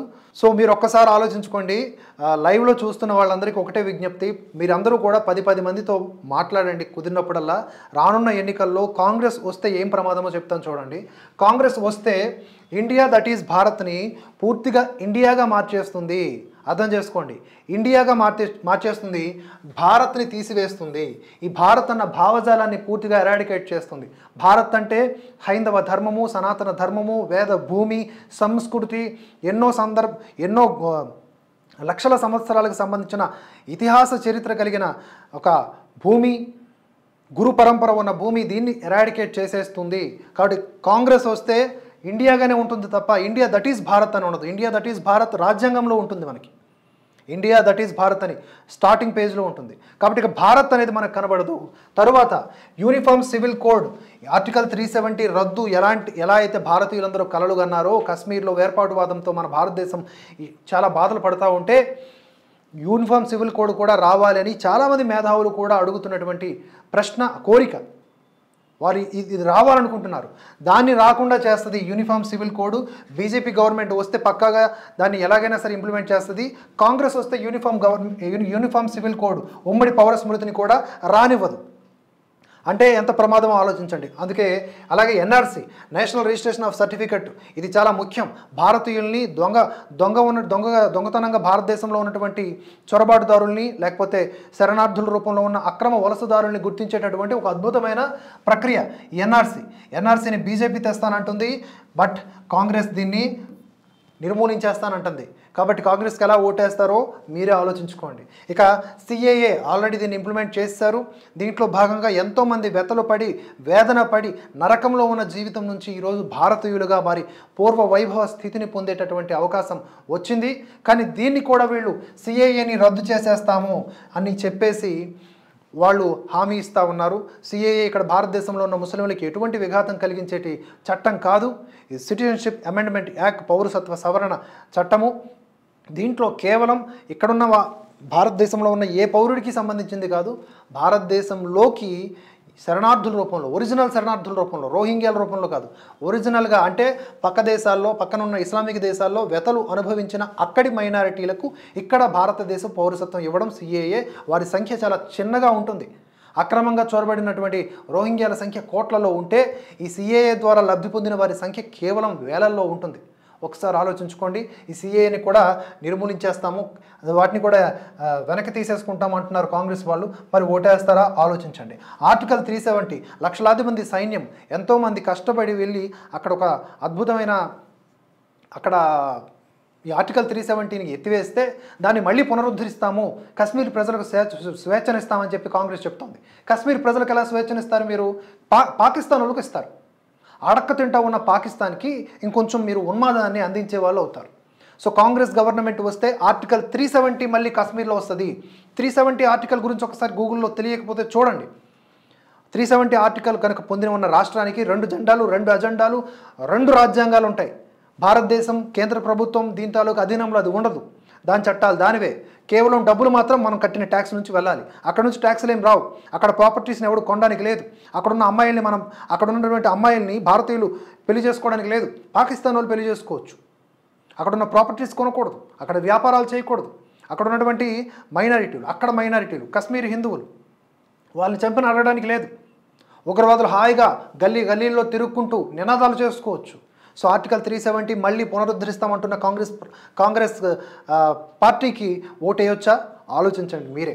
ఇక ఆర్మీకి సంబంధించి అగ్నిపథ్ స్కీమ్ని తీసేస్తామంటున్నారు. ఆర్మీకి సంబంధించి ఈరోజు అత్యాధునిక ఆయుధాలు ఇచ్చింది బీజేపీ గవర్నమెంట్. ఈ 10 ఏళ్లలో బుల్లెట్ ప్రూఫ్ జాకెట్లు, వారికి అత్యాధునిక సౌకర్యాలు. అలాగే రక్షణ రంగంలో మనం ఇప్పుడు మేడ్ ఇన్ ఇండియా దిశగా అడుగులు ముందుకు వేస్తూ ఉన్నాం. డిఆర్డిఓ రక్షణ విభాగంలో కీలక పాత్ర పోషిస్తూ ఉంది. అంతేకాదు ఎన్నో రకాలైనటువంటి ఇతర దేశాల నుంచి కూడా కొంత మనం కొనుక్కుంటూ ఉన్నాం. ఆయుధాలు, క్షిపణులు, బ్రహ్మోస్, ఎన్ని రకాలుగా మనం అభివృద్ధి చెందుతూ ఉన్నాం. ఈరోజు ఎందుకు టక్కన ఒక దేశం మన మీద యుద్ధానికి ప్రకటించట్లేదు? మనం అంత తక్కువగా ఏం లేము. నావికాదళం పరంగా గగనతలంలో అయినా సరే, భూమి మీద అయినా సరే, సముద్రంలో అయినా సరే పటిష్టంగా పోరాడగల సత్తాని తయారు చేసుకుంది ఈ 10 ఏళ్ల కాలంలో. ఇంకొక 10 ఏళ్ల కాలం పాటు ప్రస్తుతం ఉన్నటువంటి ప్రభుత్వ తరహాలోనే నడిచేటటువంటి నాయకుడి ద్వారా నడిపిస్తే ఈ భారతదేశాన్ని ఎవడు టచ్ కూడా చేయలేడు. అప్పుడు ఈరోజు ఎవరైతే మోదీని ద్వేషించిన వాళ్ళు ఉన్నారో, మతం ముసుగులో, మత పిచ్చిలో వాళ్ళందరూ రియలైజ్ అయ్యి థ్యాంక్స్ టు మోదీ ఈరోజు ఈ దేశంలో ఇంత హాయిగా ఉన్నాను, నీ వలన నేను ఎక్కడ వేరే దేశంకి వెళ్ళినా కూడా నాకు రెడ్ కార్పెట్ వేస్తున్నారు అని అనుకునే రోజు వస్తుంది. ఈరోజు తిట్టే ప్రతి ఒక్కరు కూడా పొగిడే రోజు వస్తుంది, గుర్తుపెట్టుకోండి. అటువంటి ఒక గొప్ప నేత మోదీ. సో ఆర్మీని నిర్వీర్యం చేస్తారు ఎవరు? కాంగ్రెస్ అధికారంలోకి వస్తే అగ్నిపథ్ స్కీమ్ తీసేస్తామని వాళ్ళే చెప్తున్నారు. అగ్నిపథ్ స్కీమ్ వలన యువతకి దేశం పట్ల బాధ్యత పెరుగుతుంది. అవకాశం ఉన్న వాళ్ళందరూ కూడా దాంట్లో జాయిన్ అవుతారు. జాయిన్ అవ్వడమే కాదు, ఆర్థికంగా కూడా లబ్ధి పొందుతారు. అందులో నిపుణత కనబరిస్తే ప్రమోషన్ అవుతారు. లేదంటే 12.5 లక్షల రూపాయలతో ఇంటికి వెళ్తారు. అలాగే వీళ్ళు ఈ మొసలి కన్నీరు కారుస్తున్నారు కదా రైతులకు సంబంధించి. ఏ రైతులు? పంజాబ్, హర్యానా రైతుల, దేశవ్యాప్తంగా ఉన్న రైతుల? మొట్టమొదటి దానికి ఆన్సర్ చెప్పాలా. వ్యవసాయ చట్టాన్ని అసలు ప్రతిపాదించింది ఎవరు? వ్యవసాయ చట్టాలనే రూపకల్పన జరిగింది కాంగ్రెస్ హయాంలో. దాన్నే తీసుకొచ్చి మోదీ ఇంప్లిమెంట్ చేస్తే ఇన్ని రకాలుగా వక్రీకరణ చేసి అదేదో రైతుల గొంతుకు మీద కత్తిలాగా చెప్పారు. దళారీ వ్యవస్థను నిర్మూలించేవే రైతు వ్యవసాయ చట్టాలు. దాన్ని కేంద్ర ప్రభుత్వం వెనక్కి తీసుకుందనుకోండి, అయినా కూడా మళ్ళీ రోడ్డు ఎక్కారు. ఏం కావాలి వాళ్ళకి? గొంతెమ్మ కోరికలన్నీ నెరవేరాలి. రైతులకు 10,000 రూపాయలు పెన్షన్ కావాలంట రైతులకి. సో జై జవాన్ జై కిసానే, కానీ అతి సర్వత్రా వర్జేయత్ కదా. కోరిన కోరికలకైనా ఒక అర్థం ఉండాలి కదా. సో ఫార్మర్స్ని నాశనం చేస్తారు, మళ్ళీ దళారీ వ్యవస్థను పెంపొందిస్తారు. ఇప్పుడు ఆల్రెడీ బీజేపీ తన మేనిఫెస్టోలో చెప్పింది, రైతులను మేలు చేసే విధంగా, మద్దతు ధర కల్పించే విధంగా రూపకల్పనలు అండ్ విధానాలు తీసుకొస్తామని అక్కడ కూడా ఆలోచించాలి. ఆర్మీని జై జవాన్ జై కిసాన్ అనేది ఈ భారతదేశాన్ని నడిపిస్తూ ఉన్నది. ఆ రెండింటిని నిర్వీర్యం చేస్తుంది కాంగ్రెస్ అనేది డౌట్ లేదు. అలాగే బోర్డర్ రోడ్ ఆర్గనైజేషన్ అనేది ఎంతో ముఖ్యమైనది. దీని పట్ల కూడా మీరు అవగాహన పెట్టుకోండి. ఎందుకంటే పేర్లోనుంది బోర్డర్ రోడ్ ఆర్గనైజేషన్. లద్దాఖ్ కానీ, ఈశాన్య రాష్ట్రాల్లో కానీ, ఈ బోర్డర్ స్టేట్స్ ఏవైతే ఉంటాయో అక్కడ మౌలిక సదుపాయాల కల్పన ఒకప్పుడు చేసేది కాదు కాంగ్రెస్. చైనా తిడుతుంది, పాకిస్తాన్ పెడతాది అని చెప్పి. కానీ ఈరోజు వాళ్ళు, చైనా మనకి కొద్ది కిలోమీటర్ల దూరంలో నిర్మాణాలు చేస్తూ ఉంటుంది, కన్స్ట్రక్ట్ చేస్తూ ఉంటుంది, రెచ్చగొడతా ఉంటుంది, కృత్రిమ గ్రామాలు నిర్మిస్తూ ఉంటుంది. మనం ఏం తక్కువ తిన్నామా? మనం టన్నెల్స్ పెడతాం. ఇప్పుడు అటల్ టన్నెల్ ఒకటి పెట్టారు, అద్భుతమైనటువంటి నిర్మాణం అది. దానివల్ల ఏంటంటే ప్రయోజనం? యుద్ధం అంటూ జరిగితే వితిన్ మినిట్స్లో మన బెటాలియన్ అక్కడికి వెళ్ళేలాగా ఈ నిర్మాణాలు. కేవలం అక్కడున్న ప్రజలకు మాత్రమే మౌలిక సదుపాయాలు కావవి. ఎందుకంటే యుద్ధం అనేది తప్పదు ఏ దేశానికైనా. ఏదో ఒక రోజు మళ్ళీ యుద్ధం చేయాల్సిందే. యుద్ధం చేయాలంటే సన్నద్ధంగా ఉండాలి కదా. దుప్పటి కప్పుకొని నెహ్రూలాగా పడుకుంటే ఆర్మీకి షూసే లేని రోజుల్లో చైనాతో పోరాడి ఓడిపోయాం మనం. అప్పుడే కదా కొన్ని వందల వేల ఎకరాలు, హెక్టార్ల భూమి మనది వాళ్ళు స్వాధీనం చేసుకున్నారు. అక్సై చీన్ కోల్పోయాం కదా మనం. అక్సై చీన్ కోల్పోయామా లేదా? ఎవరి వల్ల కోల్పోయాం? ఇవన్నీ కూడా చరిత్ర. సో బోర్డర్ రోడ్ ఆర్గనైజేషన్కి ఎక్కువ నిధులు కేటాయించడం, వాటికి ఎక్కువ కాంట్రాక్ట్ ఇవ్వటం, వాటిని స్వేచ్ఛగా పనిచేయనివ్వటం, క్వాలిటేటివ్ కన్స్ట్రక్షన్స్ అక్కడ జరుగుతూ ఉండటం, ఇవన్నీ కూడా కాంగ్రెస్ వస్తే ఆగిపోద్ది. పక్కా ఆగిపోద్ది. చైనాతో ఎంఓయూ చేసుకున్న వాళ్ళు చైనాకు వ్యతిరేకంగా ఇక్కడ వీళ్ళకెందుకు నిధులు ఇస్తారు? సో అదొకటి గుర్తుపెట్టుకోండి. అన్నిటికంటే ప్రమాదకరమైనది ఇదే, అపీజ్మెంట్ పాలిటిక్స్, సంతుష్టీకరణ రాజకీయాలు. హిందువుల్ని ఇంకా అణచివేసి మైనారిటీలు అని చెప్పి సిక్కులు, బౌద్ధులు, పార్సీలు వీళ్ళ గురించి పట్టించుకోకుండా, ఒరిజినల్ మైనారిటీస్ని పట్టించుకోకుండా కేవలం ముస్లిం, క్రిస్టియన్, హిందూ అంటూ హిందువుల్ని ఈ క్రిస్టియన్ ముస్లింలకు శత్రువులుగా పరిచయం చేస్తూ, ప్రచారం చేస్తూ, వాళ్ళని ఇంకా అణగద్రొక్కుతూ. ఇమాజిన్ చేయండి, జస్ట్ బీజేపీ హయాంలోనే ఎంతోమంది హిందువుల కుత్తుకలు కోయబడ్డాయి. బీజేపీ హయాంలోనే మరి ఇంకా ఇమాజిన్ ఇఫ్ కాంగ్రెస్ రిటర్న్స్ 10 ఏళ్ల క్రితం ఏం జరిగిందో ఇప్పుడు అదే జరుగుతుంది ఒకవేళ వస్తే. చాలా జాగ్రత్తగా ఈ వేసే ఓటు జస్ట్ ఏదో నొక్కుతున్న బటన్ కాదు, భారతదేశ సంక్షేమానికి, అభివృద్ధికి, రక్షణకి, బలోపేతానికి, బ్రహ్మాండంగా విశ్వగురు స్థానంలో నిలపడానికి మనం చేస్తున్నటువంటి ఒక ప్రతిజ్ఞ. మనం కొడుతున్న గుడిలో గంట వంటిది అది. మనం చేస్తున్న ఓంకారనాదం, మనం ఇస్తున్న నినాదం. నిదానంగా ఆలోచించి ఈ విషయాల పట్ల అవగాహన తెచ్చుకోవాలని మనస్ఫూర్తిగా కోరుకుంటూ ఇక్కడితో క్లోజ్ చేద్దాం.